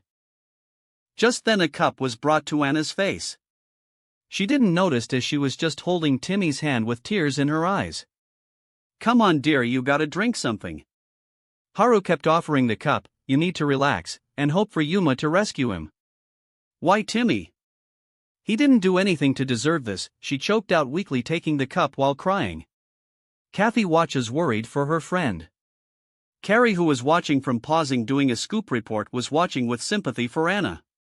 From knowing Timmy reminded her of Yuma when he was his age, and from watching, or eavesdropping, the match he had with Vetrix made her astonished on what kind of people Timmy's parents are. There are too many corrupt people, but the worst of them are probably people like his parents, and she hopes one way or another she can take them down, no matter the cost. After a while, Anna took a slow sip. Can I use your phone? Please go ahead.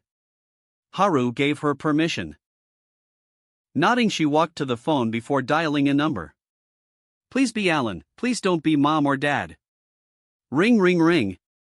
Hello, was Alan's voice. Alan? It's Anna, can we talk? She asked, trying to keep her voice steady. Sis? Alan asked, surprised. Oh sure we can. Thank you.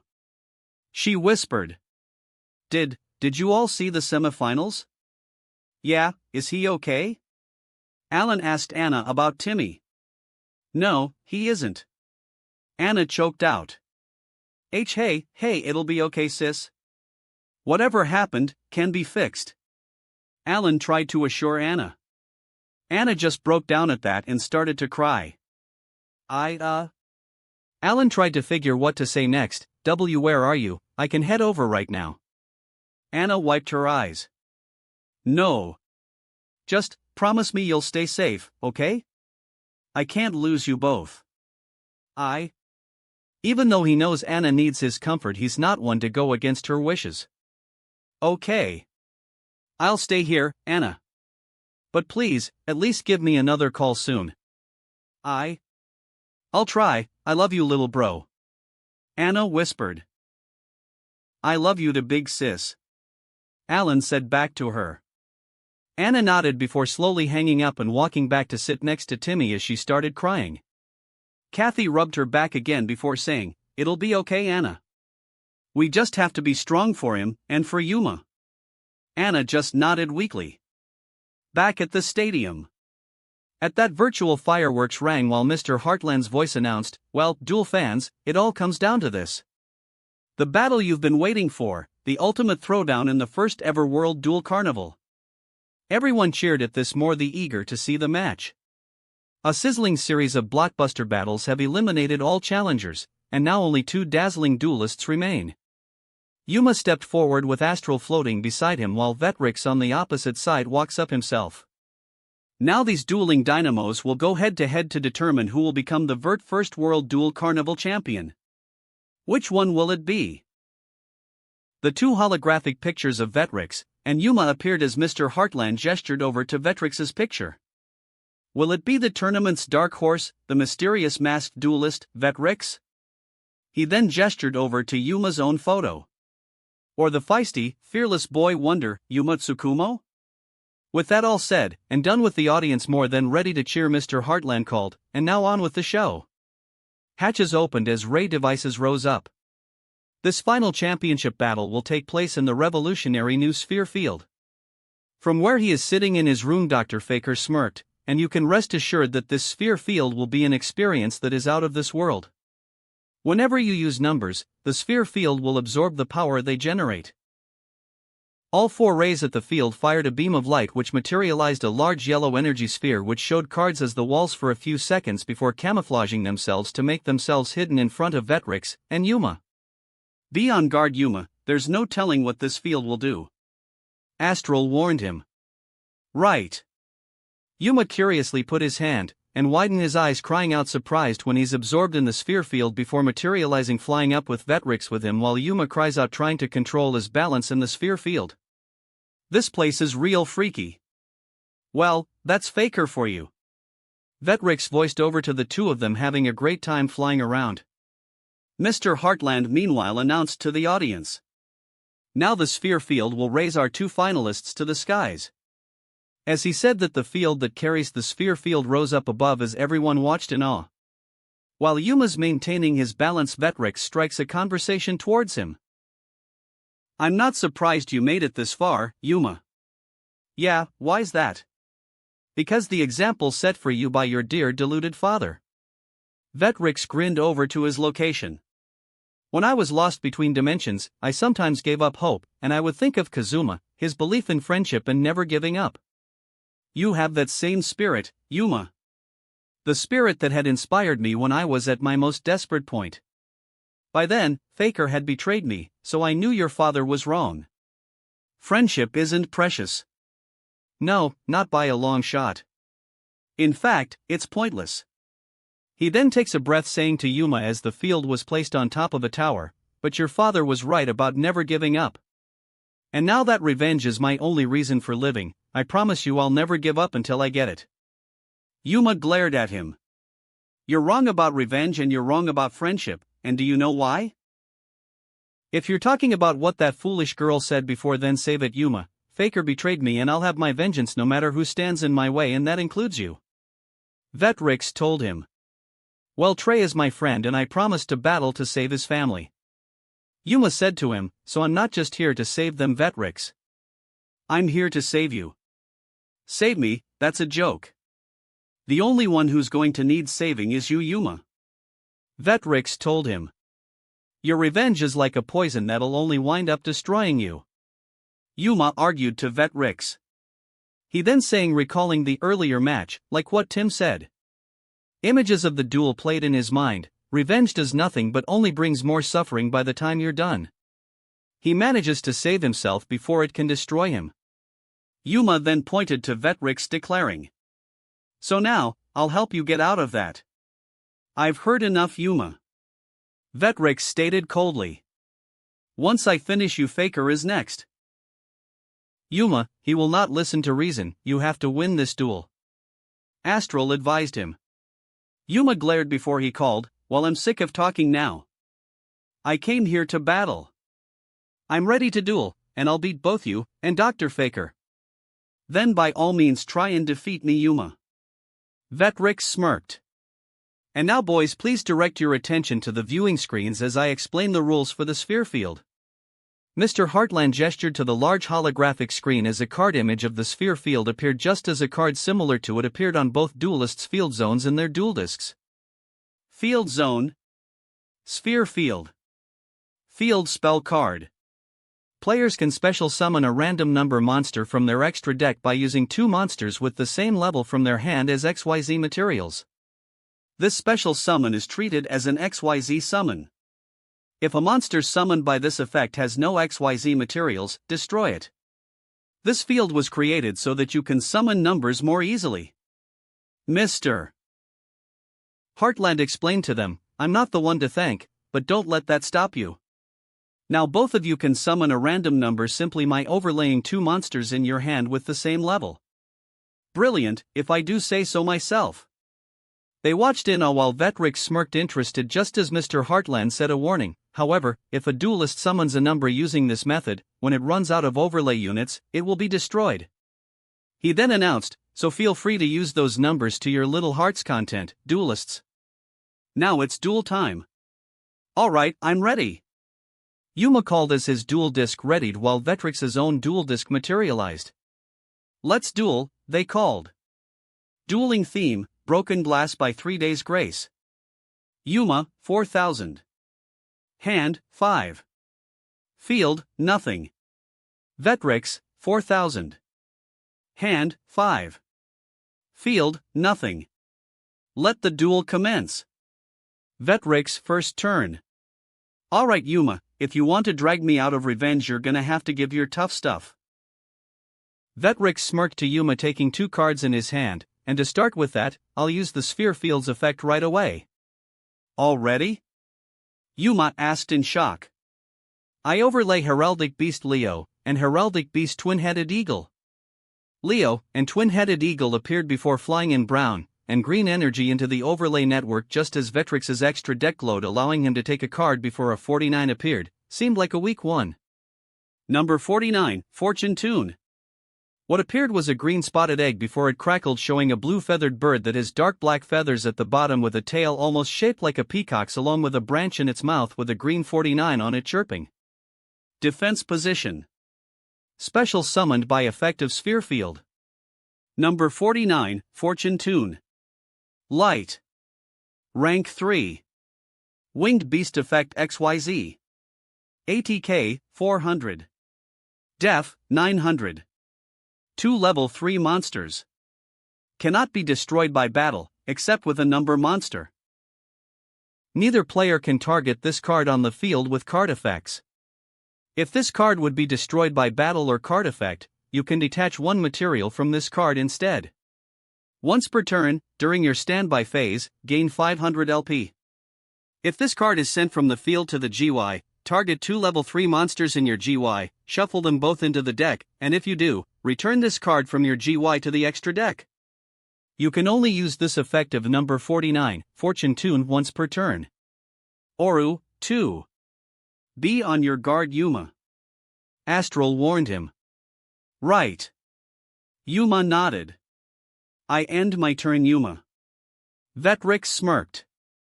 Vetrix's hand, 3/field, number 49, Fortune Tune, defense position /ORU, 2/special summoned by effective Sphere Field.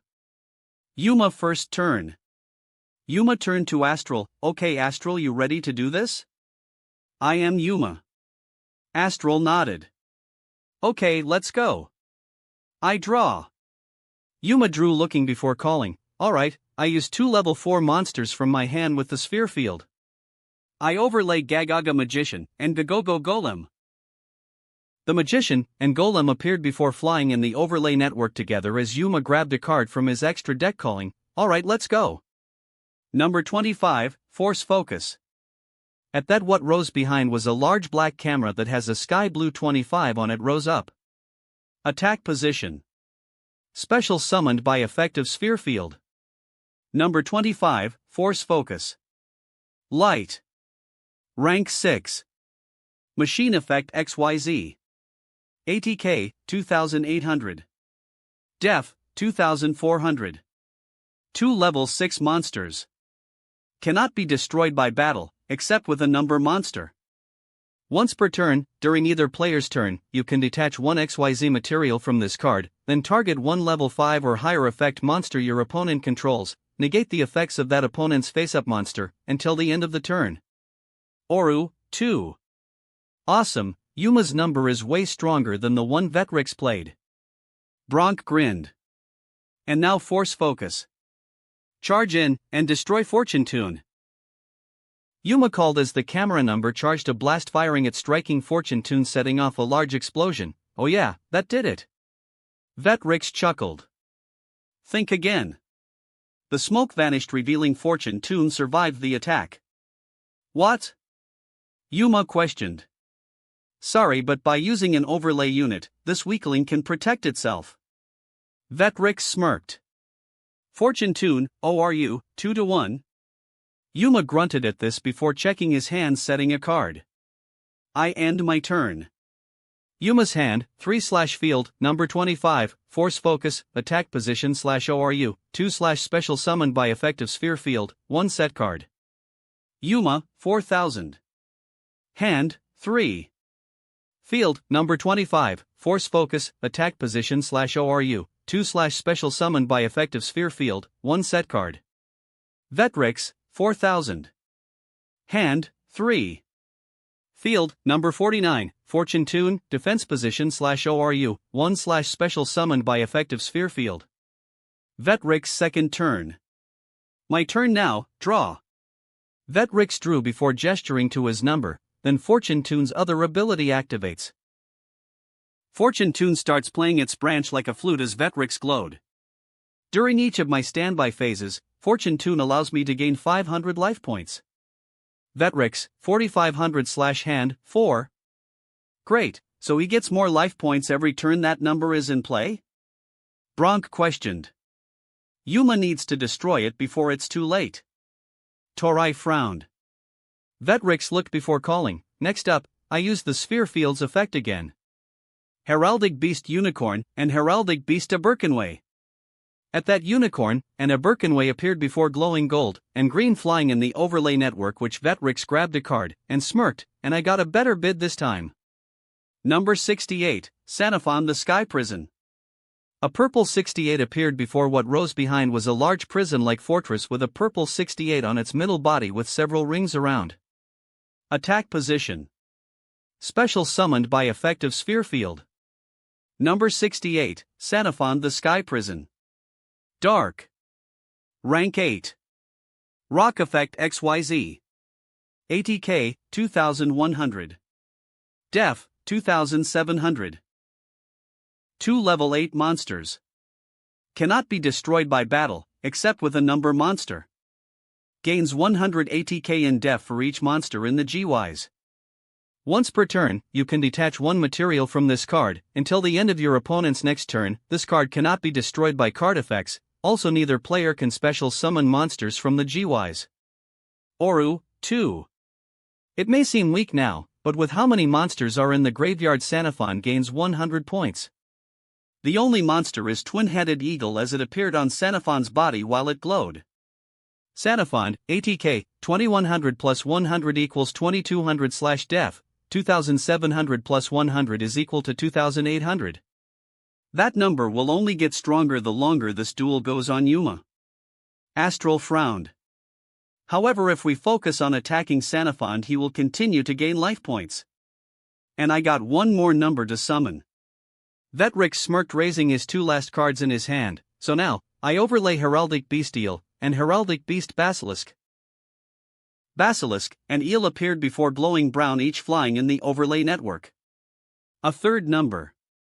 Yuma frowned. Taking the card, Vetrix smirked, and what do you know? One you should be familiar with. He raised the card as a green 78 appeared in front of him. No way. Yuma cried. That's Timmy's number. Flip panicked. Now rise, number 78, number archive. What appeared behind Vetrix was a green bookshelf-like pillar holding tomes with a 78 on the top. Attack position. Special summoned by effective sphere field. Number 78, number archive. Light. Rank 1. Spellcaster effect XYZ. ATK, 0. Def, 0. 2 level 1 monsters. Cannot be destroyed by battle, except with a number monster. Once per turn, quick effect, you can detach one material from this card. Your opponent randomly chooses one card in your extra deck, and if it is a number monster that has a number between 1 and 99 in its name, special summon it by using this face-up card you control as material, but banish that monster during the end phase. Also, you cannot special summon for the rest of this turn. This is treated as an XYZ summon. Transfer its materials to the summoned monster. Oru, 2. Number Archive. Astral whispered nervously. This duel has become very dangerous, Yuma. Astral, you know it more than I do since Tim never summoned it. What can Number Archive do? Yuma asked him, feeling dread from the number Vetrix stole. By using one of its overlay units, we're required to randomly choose a card from Vetrix's extra deck, and if it is a number, he can automatically summon it to his field using Number Archive itself as material, though the monster is banished at the end of the turn. Astral answered. And that choice comes to you now. Vetrix smirked as Number Archive takes an overlay unit where 12 tomes exit closing before shuffling being arranged in front of Yuma for him to select. Oru, 2-1. Yuma frowned. I picked the fifth one on my right. Bad luck for you. The tome opened showing a red 22 as Vetrix takes the card while Number Archive flew back to the overlay network. Now come out. Number 22, Zombie Stein. At that, what rose was a large dark-skinned muscle-bound monster that has black and gold-lined armor on with a green shawl around its head showing a green eye visible with a red 22 on its shawl. Attack position. Banished during end phase. Number 22, Zombie Stein. Dark. Rank 8. Zombie effect XYZ. ATK, 4500. Def, 1000. 2 level 8 dark monsters. Cannot be destroyed by battle, except with a number monster.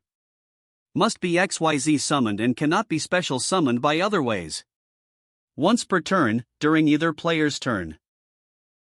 You can detach one XYZ material from this card and send one card from your hand to the graveyard, then target one face-up card your opponent controls, change this card to defense position, and if you do, that face-up card has its effects negated until the end of this turn.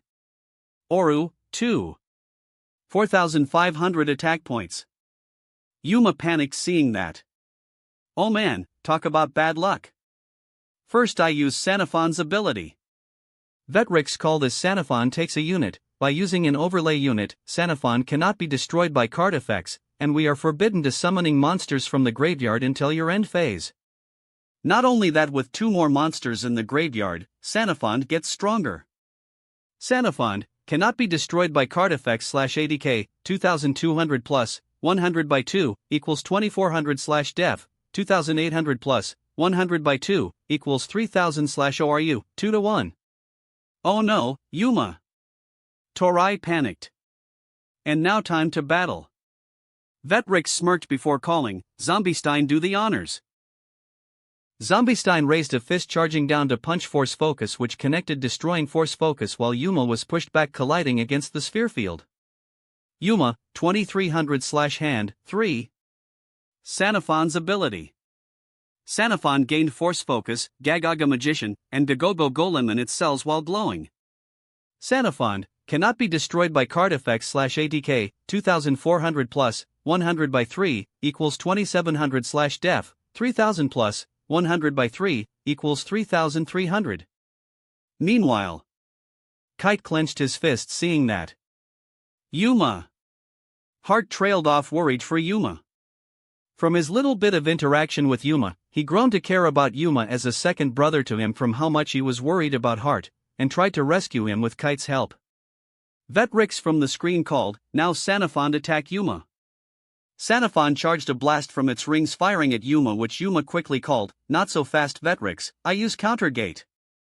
A trap flipped up at that. Counter Gate. Normal trap card. When an opponent's monster declares a direct attack, negate the attack, and if you do, draw one card, then if it is a monster, immediately after this effect resolves, you can normal summon it in face-up attack position. When you attack, I can negate the attack. Then I can draw one card, and if it's a monster, I can summon it. Yuma called to Vetrix as Sanafon's attack was repelled. That helps, but he's still at a disadvantage. Kite frowned. I know Yuma can do it. Heart held hope for Yuma, he can beat Vetrix, I know he can. Kite turned to Heart before frowning. I hope you're right, but when he does we need to talk to our dad. Heart looked at him before nodding as they turned back. Back at the duel. Yuma drew before revealing its XYZ treasure. It's not a monster, so I don't summon it. Well, bad luck on your draw, Yuma. Vetrix smirked as Zombiestein vanished, and due to number archive the monster it summons doesn't last long. But it's good for the benefits Sanafond gets. Sanafond, ATK, 2700 plus, 100 by 2, equals 2900/def. 3300 plus, 100 by 2, equals 3500. I end my turn. Vetrix's hand, 0/field, number 49, Fortune Tune, defense position /special summon by effective sphere field /ORU, 1, number 68, Sanafond the Sky Prison, attack position /cannot be destroyed by card effects /special summon by effective sphere field /ATK, 2900/def, 3500/ORU, 1. Yuma's second turn. My turn draw. Yuma called drawing before saying to Astral, alright strategizing. If we choose to attack Fortune Tune, it'll only make Sanafond stronger. On the other hand, if we concentrate on Sanafond, Fortune Tune will give Vetrix more life points. That's true. Astral noted. Looking at his hand, Yuma nodded, alright, let's try this. I use Bacon Saver and Fluff with these two level 2 monsters with Sphere Fields effect. I build the overlay network. A black pig with a blue caped elf flew into the overlay network as Yuma grabbed a card, so now come number 7, Lucky Straight. At that the roulette form appeared before what morphed was Lucky Straight. Attack position. Special summoned by effective sphere field. Number 7, Lucky Straight. Light. Rank 7. Fairy effect XYZ. ATK, 700. Def, 700. 3 level 7 monsters. Cannot be destroyed by battle, except with a number monster. You can detach one XYZ material from this card, roll a 6-sided die twice and this card's ATK becomes the larger number rolled x700 until your opponent's next end phase, then if the total roll was exactly 7, apply one of these effects. Send all other cards on the field to the graveyard. Special summon one monster from your hand or from either graveyard. Draw 3 cards, then discard 2 cards. Oru, 2. Only 700, you own me Yuma, am I not worth your best? Vetrix mocked. Oh trust me, that's barely the start. Yuma called using 2 more cards. I overlay level 6 to Dodo Warrior and Gagaga Head. A warrior wielding an axe and a magician appeared before flying in the overlay network. Taking the card, Yuma widened his eyes before grunting, well look at what the cat dragged in. Number 96. Dark Mist. At that the blob appeared before what formed from it was Dark Mist. Attack position. Special summoned by effective sphere field. Number 96, Dark Mist. Dark. Rank 2. Fiend effect XYZ. ATK, 100. Def, 100. 3 level 2 monsters. Cannot be destroyed by battle, except with a number monster. Once per battle, when an attack is declared involving this card and an opponent's monster, quick effect you can detach one material from this card, have the ATK of the opponent's monster, and if you do, this card gains that same amount of ATK. Oru, 2. Oh man, not that one.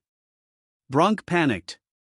Yuma takes the last card in his hand, now I activate XYZ Treasure. XYZ Treasure. Normal spell card. Draw 1 card for each face-up XYZ monster on the field. So now, I draw a card for every XYZ monster. Yuma called as the 4 XYZ monsters glowed shooting a light on his deck, so I draw 4 cards. He drew 4 cards before he called, that allows me to overlay level 3 Necro Gardna and a Cha-Cha Archer. The 2 appeared shooting up. When Yuma sees the card he whoops, it's here. Number 39, Utopia. At that Utopia's sealed form appeared before he morphed into Utopia's true form readying beside the 2 monsters.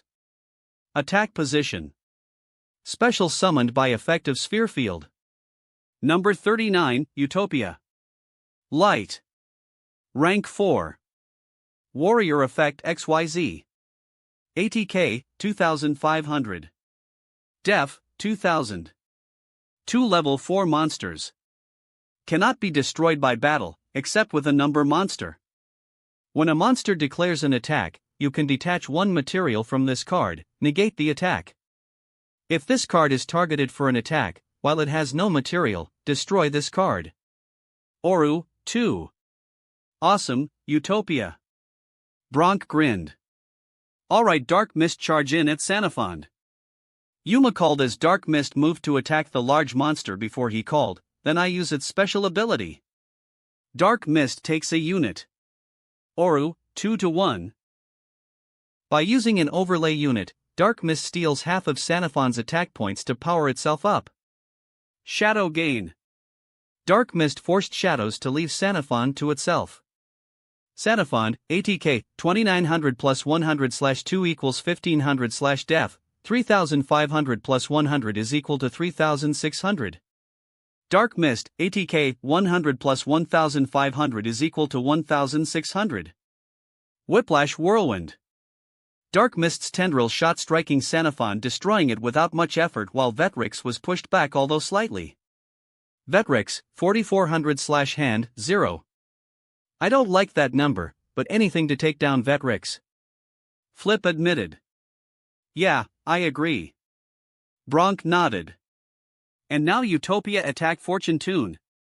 Utopia charged in, striking Fortune Tune with his sword as it caught out, shattering while Vetrix watches. Yuma finishes, and now Lucky Straight attack Vetrix directly.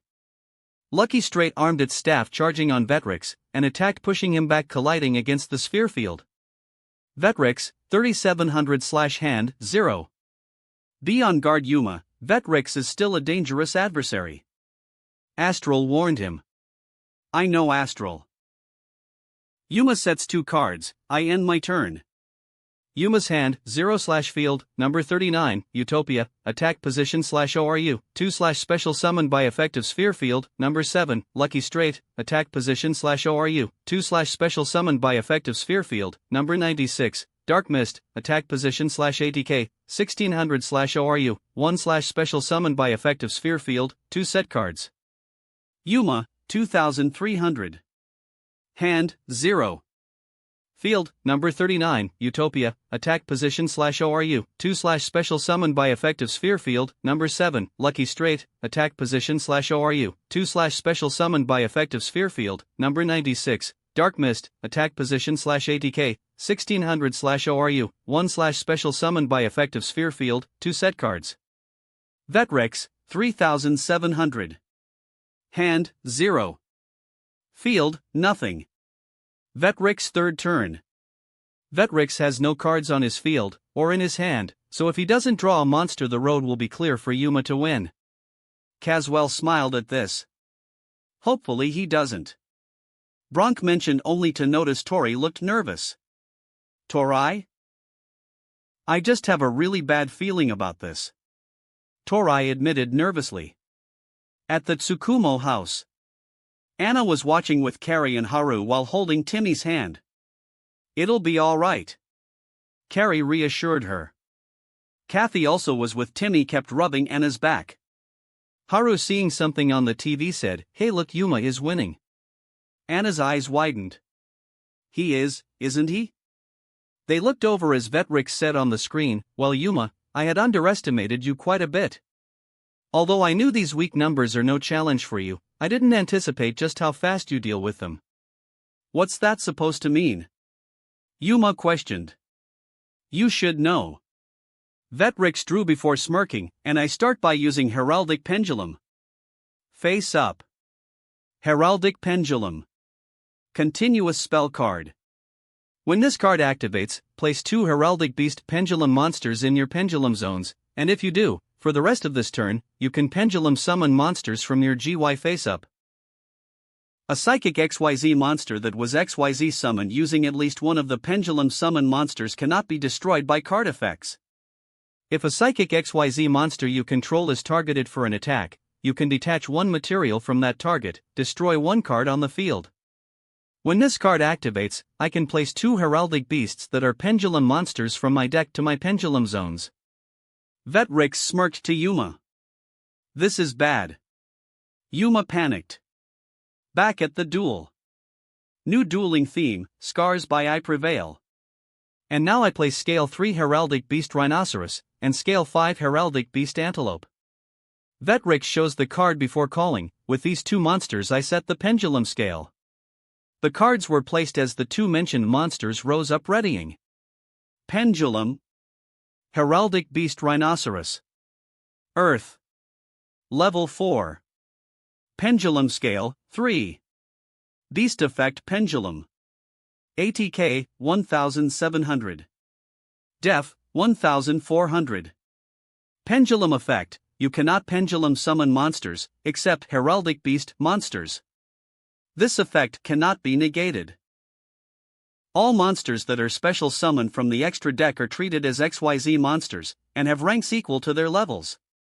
Psychic XYZ monsters you control cannot be destroyed by card effects. Monster Effect, when this card is normal or special summoned, you can add one heraldry spell/trap from your deck to your hand. If this card is targeted for an attack, you can destroy both the attacking monster and this card before applying damage calculation. You can only activate each effect of Heraldic Beast Rhinoceros. Pendulum. Heraldic Beast Antelope. Wind. Level 4. Pendulum Scale, 5. Beast Effect Pendulum. ATK, 1600. Def, 1100. Pendulum Effect, you cannot pendulum summon monsters, except Heraldic Beast monsters. This effect cannot be negated. When a Psychic XYZ monster you control activates its effect, your opponent cannot activate cards or effects in response to its activation.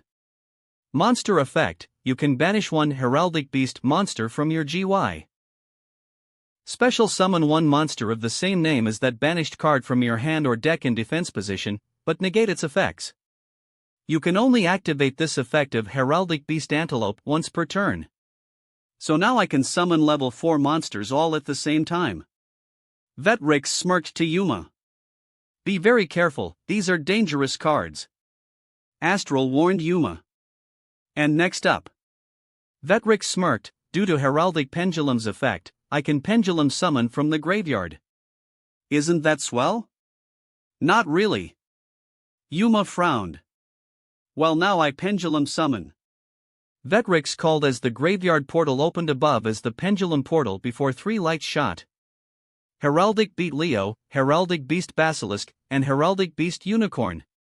All 3 appeared in defense position. Defense position. Heraldic Beast Leo. Earth. Level 4. Beast/Effect. ATK, 2000. Def, 1000.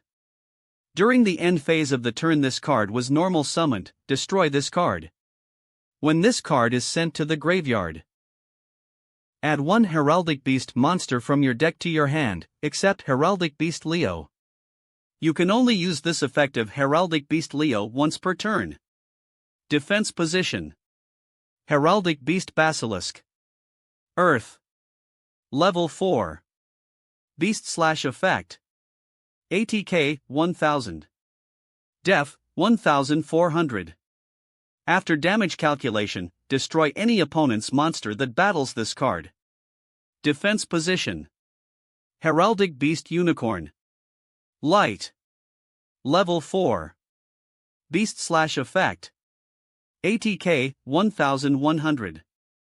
Def, 1600. You can banish this card from your graveyard to target one Psychic type XYZ monster in your graveyard, special summon it. Its effects are negated. You can only use the effect of Heraldic Beast Unicorn once per turn.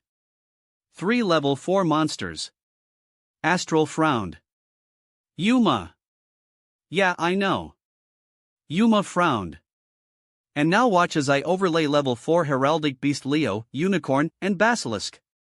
With these 3 level 4 monsters, I build the overlay network. The 3 glowed flying up in the overlay network above as they watched before it exploded, materializing the monster. Release your anger here now. XYZ Summon. Appear. Number 69, Heraldry Crest. From there the same number that schooled Timmy, an odd-eyes winged dragon lowered down roaring loud, showing itself dominant once more. Attack position. Number 69, Heraldry Crest. Light. Rank 4. Psychic Effect XYZ. ATK, 2600. Def, 1400. 3 level 4 monsters. Cannot be destroyed by battle, except with a number monster. When this card is special summoned, negate the effects of all other face-up XYZ monsters currently on the field. You can target one other face-up XYZ monster on the field. Until the end phase, this card's name and original effect become the same as that monster. You can only use this effect of number 69, Heraldry Crest, once per turn. Oru, 3. Seeing the monster, Anna's eyes widened and she started trembling. That's the monster that defeated Timmy. Kathy said nervously. It completely one-shot him, and now Yuma is in its sights. Back at the arena. It's okay, he has Utopia's ability, right?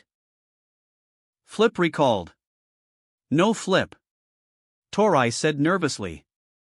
Vetrix smirked to Yuma. If you remember from my last duel, whenever Heraldry Crest is summoned, all other XYZ monsters lose their special abilities. Heraldry Crest let out strong sonar waves which made all 3 of Yuma's XYZ monsters grade. Number 39, Utopia, effects negated. Number 7, Lucky Straight, effects negated. Number 96, Dark Mist, effects negated / ATK, 1600 minus 1500 is equal to 100. If that thing's attacks Dark Mist, Yuma loses. Bronk frowned. Vetrix's mask then started leaking darkness, surprising everyone. My time is running out. With the end of this match, this will be as far as I go as my last moments. For you, Yuma, I show onto you my true form. With that he grabbed his mask, pulling it off, revealing everyone his face. What the? Yuma questioned. His face. Bronk cried in shock. Now unmasked, Vetrix's left face has an unformed void with markings of his crest around his face. What? Wait, is that what happened when Dr. Faker? Yuma started seeing that. As I transverse through Barian world, my appearance became warped, and now it's threatening to take over my form as a result. Vetrix explained while curling his ponytail against the void. Coming back to the human world had a price, and one I am trying to maintain until I get my revenge. Hart looked horrified seeing that. Vetrix, he's no longer human. Kite said what he is thinking from seeing this. At the Tsukumo household, everyone looked stunned seeing that. That's not virtual, is it?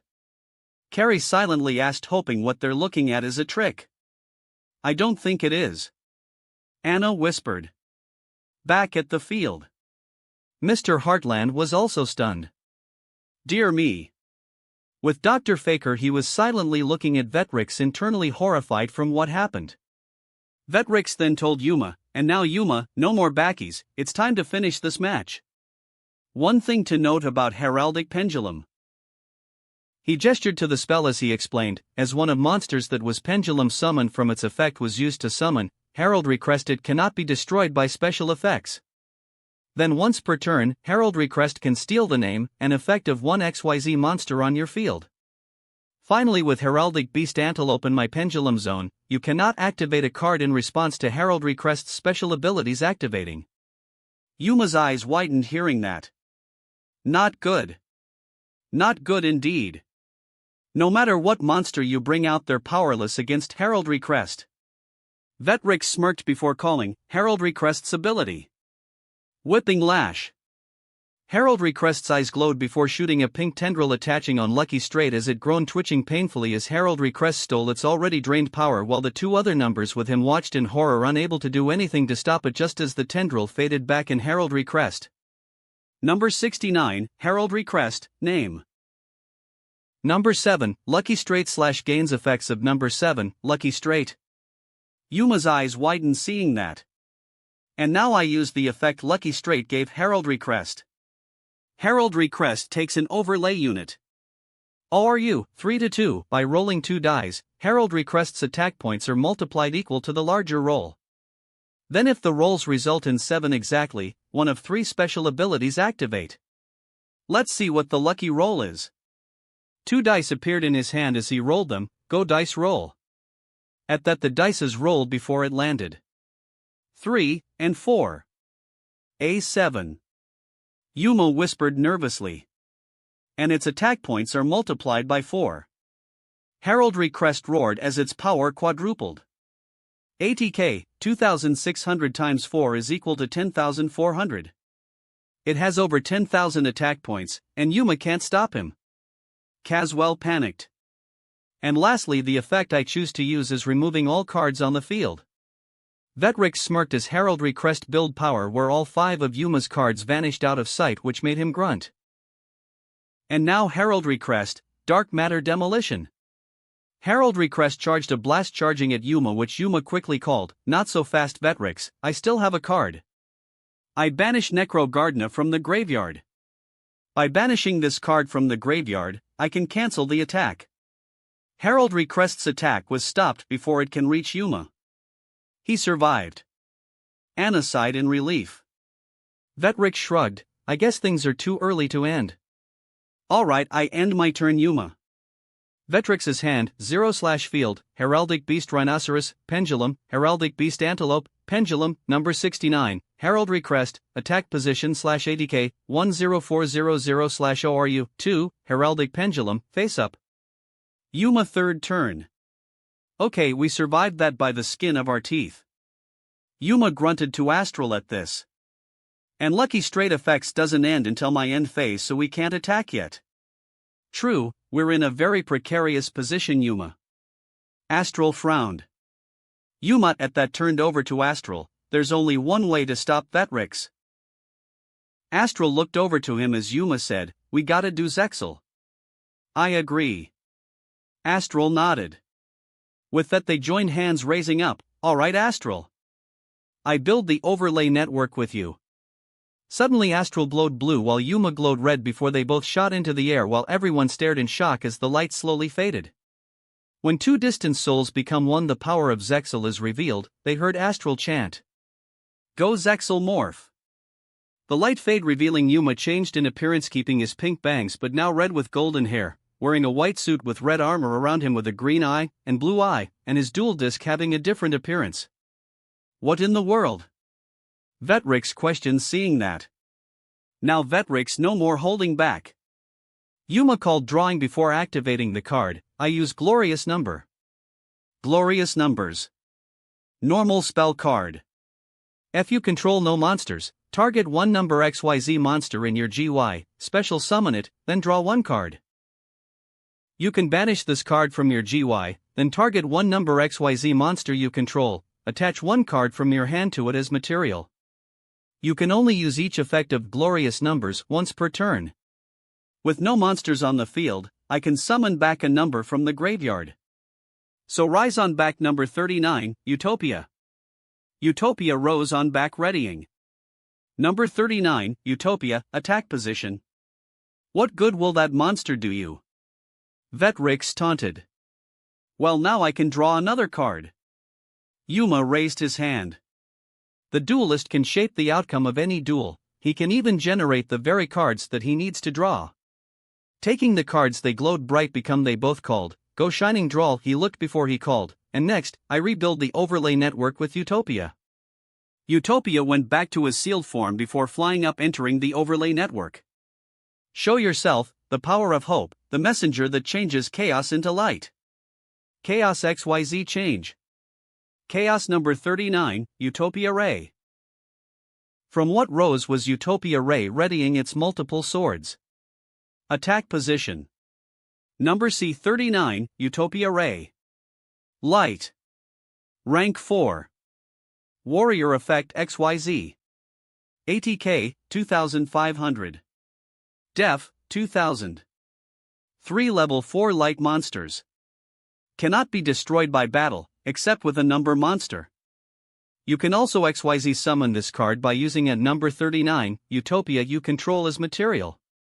Transfer its materials to this card. You can detach 1 material from this card, it gains 500 ATK until the end of this turn, and if it does, 1 monster your opponent controls loses 1000 ATK until the end of this turn. You must have 1000 LP or less to activate and to resolve this effect. Oru, 1. Utopia Ray? Vetrix questions seeing it. And next I equip him with Zexal weapon, Unicorn Spear. At that what flew in was a armored unicorn before it attached to Utopia Ray's hand is a spear. Equipped to number C39, Utopia Ray. ZW, Unicorn Spear. Light. Level 4. Beast/Effect. ATK, 1900. Def, 0. You can target one number C39, Utopia Ray you control. Equip this card from your hand to that target. It gains 1900 ATK. If the equipped monster battles an opponent's monster, the opponent's monster's effect is negated during the battle phase only. You can only control one ZW, Unicorn Spear. Number C39, Utopia Ray, equipped with ZW, Unicorn Spear. Thanks to this, Utopia Ray gains 1900 attack points. Utopia Ray, ATK, 2500 plus 1900 is equal to 4400. That won't help you against Heraldry Crest's 10400 attack points. Vetrix pointed out. Well, here's this. Utopia Ray attack Heraldry Crest. Yuma called as Utopia Ray charged it raising its spear. If you're so eager to lose, then by all means Yuma, Heraldry Crest destroy Utopia Ray. Vetrix called. Heraldry Crest charged before Yuma called. Oh, I forget to mention. Unicorn Spear negates the abilities of the attack target when the monster is equipped with battles. What? Vetrix questioned in shock. Number 69, Heraldry Crest, ATK, 10400/4 equals 2600/effects negated. Vetrix growled, well, you're not in the clear yet. Heraldic Pendulum's final effect activates. Heraldry Crest at that flew up absorbing an overlay unit. ORU, 2-1, before it then morphed into a new monster form that's purple and dark pink with a yellow head. What now? Yuma asked, seeing that. When a Psychic XYZ monster is targeted for an attack, Heraldry Crest can destroy a card on your field. Vetrix called. If he destroys Utopia Ray, Yuma will be defenseless. Brunk cried hearing that. Heraldry Crest fired rays at Utopia Ray, which Yuma grunted, no sweat. I banish Zexal Guard from the graveyard. The trap vanished as he called, so now Utopia Rays does no damage, and can't destroy a monster, and is unaffected to effects that destroys a card. The rays were blocked as Utopia Ray stopped moving back after stabbing Heraldry Crest, which done nothing on it. That was close. Torai frowned. I end my turn. Yuma ended his turn. Yuma's hand, 0/field, number C39, Utopia Ray, attack position /ADK, 4400 equipped with ZW, Unicorn Spear, ZW, Unicorn Spear, equipped to number C39, Utopia Ray. Yuma, 2300. Hand, 0. Field, number C39, Utopia Ray, attack position /ADK, 4400 equipped with ZW, Unicorn Spear, ZW. Unicorn Spear, equipped to number C39, Utopia Ray. Vetrix, 3700. Hand, 0. Field, Heraldic Beast Rhinoceros, Pendulum, Heraldic Beast Antelope, Pendulum, number 69, Heraldry Crest, attack position /ORU, 1, Heraldic Pendulum, face up. New dueling theme, Riot by 3 days grace. Vetrix 4th turn. My turn, draw. Vetrix drew looking before calling, and to start I use Cosmic Cyclone. Cosmic Cyclone.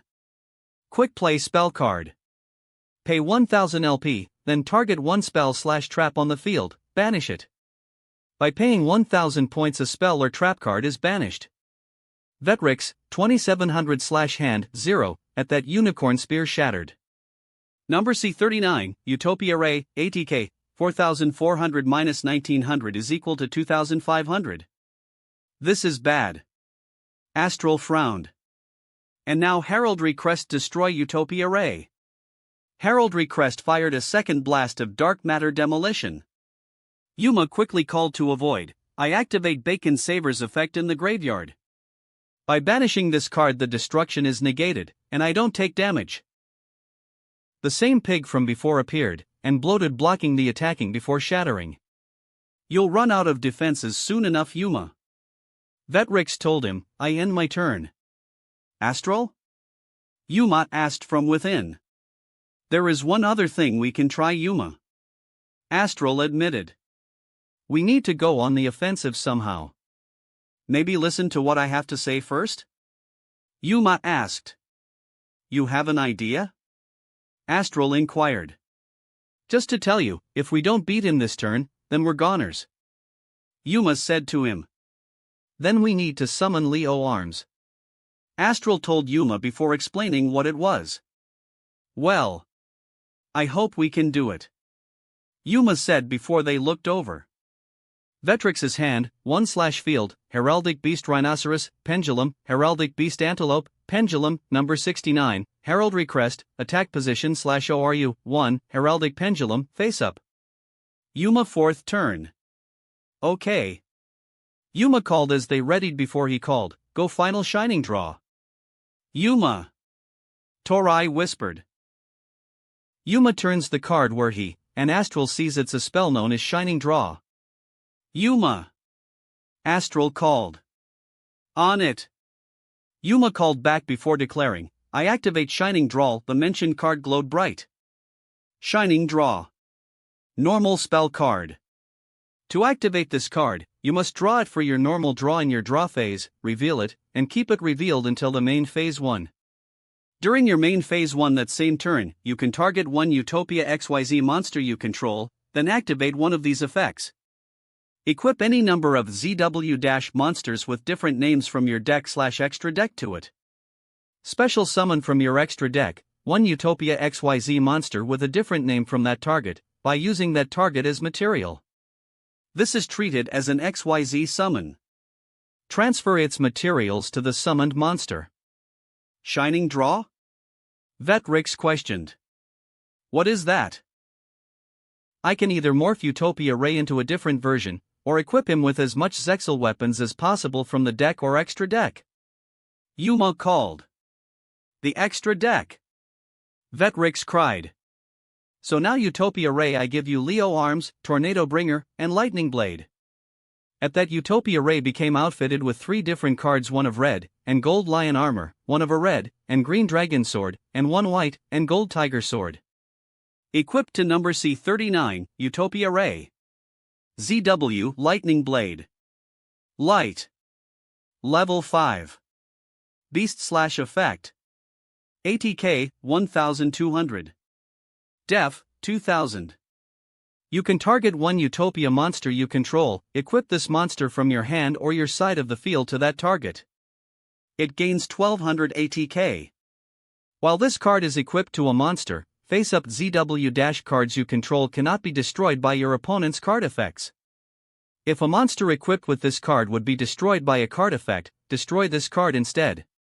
You can only control one face-up ZW Lightning Blade. Equipped to number C39. Utopia Ray. ZW Leo Arms. Light. Level 5. Beast/Effect. ATK 3000. Def 1200. 2 level 5 monsters. Cannot attack directly. Once per turn, you can detach one material from this card, add one ZW- monster from your deck to your hand. You can target one Utopia monster you control, equip this monster on the field to that target. It gains 3000 ATK. During your battle phase, if the equipped monster attacked this turn, you can send this equipped card to the GY. The equipped monster can make a second attack on an opponent's monster during this battle phase. Equipped to number C39, Utopia Ray. ZW Tornado Bringer. Wind. Level 5. Dragon/Effect. ATK 1300. Def 1800. You can target one Utopia monster you control, equip this monster from your hand or face-up field to that target. It gains 1300 ATK. While this card is equipped to a monster, your opponent cannot target that monster with card effects. If a monster equipped with this card would be destroyed by battle, destroy this card instead. You can only control one face-up ZW Tornado Bringer. So now with all three all together they give Utopia Ray 5,500 attack points. Yuma grins to Vet Rix. Utopia Ray, equipped with ZW Tornado Bringer, ZW Lightning Blade and ZW Leo Arms /ADK, 2,500 plus 1,200 plus 1,300 plus 3,000 is equal to 8,000. 8,000. Vetrix cried in shock. This can't be happening. Oh, it can. Now Utopia Ray attack Heraldry Crest. Utopia Ray charged in to finish this, which Vetrix called, "You Forgotten." Heraldic Pendulum's effect activates. Heraldry Crest flew up, taking its final unit. ORU, 1-0, so now gaze upon Heraldry Crest's true form. What rose was a skinny gold monster with savage mandibles with two insect-like arms below with a purple 69 on it roaring loud. And in addition, Heraldic Pendulum's effect destroys a card on the field. Say goodbye to Utopia Ray. Heraldry Crest roared, charging it to destroy Utopia Ray. Sorry Vetrix, but that won't happen. Yuma told him. Thanks to Lightning Blade and Tornado Bringer. Utopia Ray crossed both swords as it erected a barrier blocking the spell's effect, which Vetrix widened his eyes. What's going on? That's simple Vetrix, you're losing. Yuma told him. Utopia Ray, destroy Heraldry Crest with Rising Sun Chaos Slash. Utopia Ray shot up, slashing down Heraldry Crest with its arms, and then straight down with its large sword before it triggered a large explosion as Vetrix screamed out before his chest on his hand shattered while several lights flew out of him. Yuma, 2,300. Hand, 0. Field, number C39, Utopia Ray, attack position /ADK, 8,000 / equipped with ZW Leo Arms, ZW Tornado Bringer and ZW Lightning Blade, ZW Leo Arms, equipped to number C39, Utopia Ray, ZW Lightning Blade, equipped to number C39, Utopia Ray, ZW Tornado Bringer, equipped to number C39, Utopia Ray. Vetrix, 0000. Hand, 0. Field, Heraldic Beast Rhinoceros, Pendulum, Heraldic Beast Antelope, Pendulum. Heraldic Pendulum, face up. Yuma wins. One light traveled out of the arena, charging down the streets and downtown Heartland before arriving at the Tsukumo residence, and entered through the door. Everyone was paying attention to the TV, so they didn't notice as a light entered Timmy's chest. After a few seconds he started to stir, which Anna heard him groan. Her eyes shot open, turning to him. Timmy? They looked over, hearing that as Timmy stirred before he tried sitting up, groaning, "Oh man. What happened?" Anna looked stunned before running and hugging him as tightly as she could with tears in her eyes. Ha! Timmy was pretty startled from this sudden embrace. He did it, Yuma won. Haru smiled softly, only for Carrie to suddenly gasp. "What's going on?" she questioned.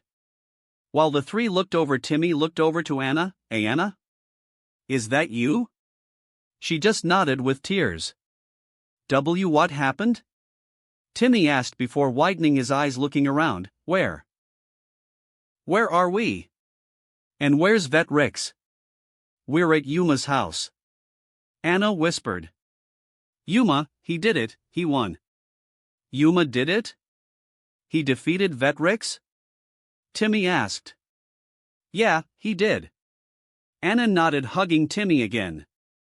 Timmy frowned before looking down. "I couldn't keep my promise to you, and I let you down." "I don't care," Anna cried. "The important thing is that you're okay." Timmy looked at her, hearing that. Anna just kissed him. Timmy kissed her back before noticing something on the TV. "Timmy," she asked, turning to the TV. They see Yuma and Vetrix both seem to be in pain as the sphere field goes haywire, which Timmy gasped, pulling away. "Yuma." He starts to ran out. Hey Timmy, wait, you haven't recovered." Carrie cried before sighing, running after Timmy. "Stay here, Grandma, we'll be back." "Be careful," Haru told them as Anna, Kathy, and Carrie ran after Timmy. Carrie gets on a motorbike before telling the girls, "Get on. We can't all fit on that bike." Anna pointed out, getting her rocket. Timmy, hold on. She sped off while Kathy gets on the bike with Carrie as they rode off. Anna sees Timmy running down the road to Heartland Stadium, but from his body not recovering, he's losing speed. Flying down, she got next to him. Get on. Looking over, Timmy sees Anna on her rocket before he grabs her hand, and she helps him jump on. Hold on, we're heading straight to Yuma, Anna mentioned as they flew off. To their shock, they see the tower holding the sphere field seems to be destroying itself, splitting in half, and dropping down. What's going on? Anna questions, seeing that. What's that on top of the tower? Timmy asked, seeing the sphere field. It's called a sphere field, Anna answered, explaining what Mr. Heartland said about it. No, that's probably a trap for Yuma and Vetrix to use the numbers for someone to take them, Timmy called, realizing what this means. If I had to guess, Dr. Faker planned to use the sphere field to take the numbers in one fell swoop since the beginning. Anna's eyes widened. Then, what's going to happen to them? Suddenly a light out of the sphere field to an area at the edge of the arena. Seeing that, Anna flew after the light before landing to see what it was. It was Yuma in his original form, staring at where the tower was in shock. Yuma, what's going on? Timmy asked as he and Anna reached him. Hearing him, Yuma looked over, seeing them landing. Timmy, you're back on your feet. How do you feel? Never mind me now, Yuma, Timmy called, worried. What happened over there? Yuma looked down solemnly. Vetrix, he gave his life for me to escape the sphere field. What? Anna asked in shock, hearing that. Yuma, what happened? Yuma looked over, answering, the sphere field was a trap. It was so Dr. Faker can get all the numbers me and Vetrix collected with one stroke, and is also planning to use Astral to charge a cannon to destroy Astral World. What? Timmy asked in shock. We have to stop him. My thoughts exactly, Yuma agreed before looking over. Come on, if we can get to Heartland Tower, we can get there in time. Timmy nodded. Timmy, wait, it's too dangerous. Anna frowned. Timmy looked over to her, hearing that.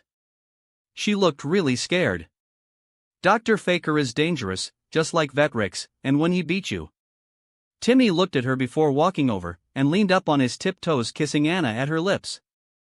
She froze before embracing him and kissing him back. Soon he pulled back, and stared at her eyes. Anna, I have to do this. She looked into his eyes as he explained, Vetrix defeated me because he used my anger to his advantage. I took things too fast, and it let him use heraldry crest against me. But I'm calm and focused now. Dr. Faker won't defeat me that way. And after Vetrix gave his life for Yuma's sake, I have all the reason to save Astral. Timmy, Anna whispered before just nodding and turning to Yuma. Please, keep him safe. Hey, there's nothing stopping you from joining us, Anna. He needs the support from his girl, Yuma said to her. She looked unsure but nodded at that. That wraps up this part of What If Dragon Deck User in Yu-Gi-Oh! Zexal. Thanks so much for listening.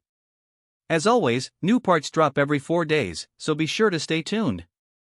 Just a quick reminder, What If Ninja in Jujutsu Kaisen is now on hold, since we've caught up with the author. So now, I need your help picking the next project for the channel. I'm currently deciding between these 3 fanfics. What if Reborn is Goku clone? What if Natsu has dual elements? What if Transmigrated in one piece and becoming a marine? Please vote in the poll and let me know which story you'd like to see next.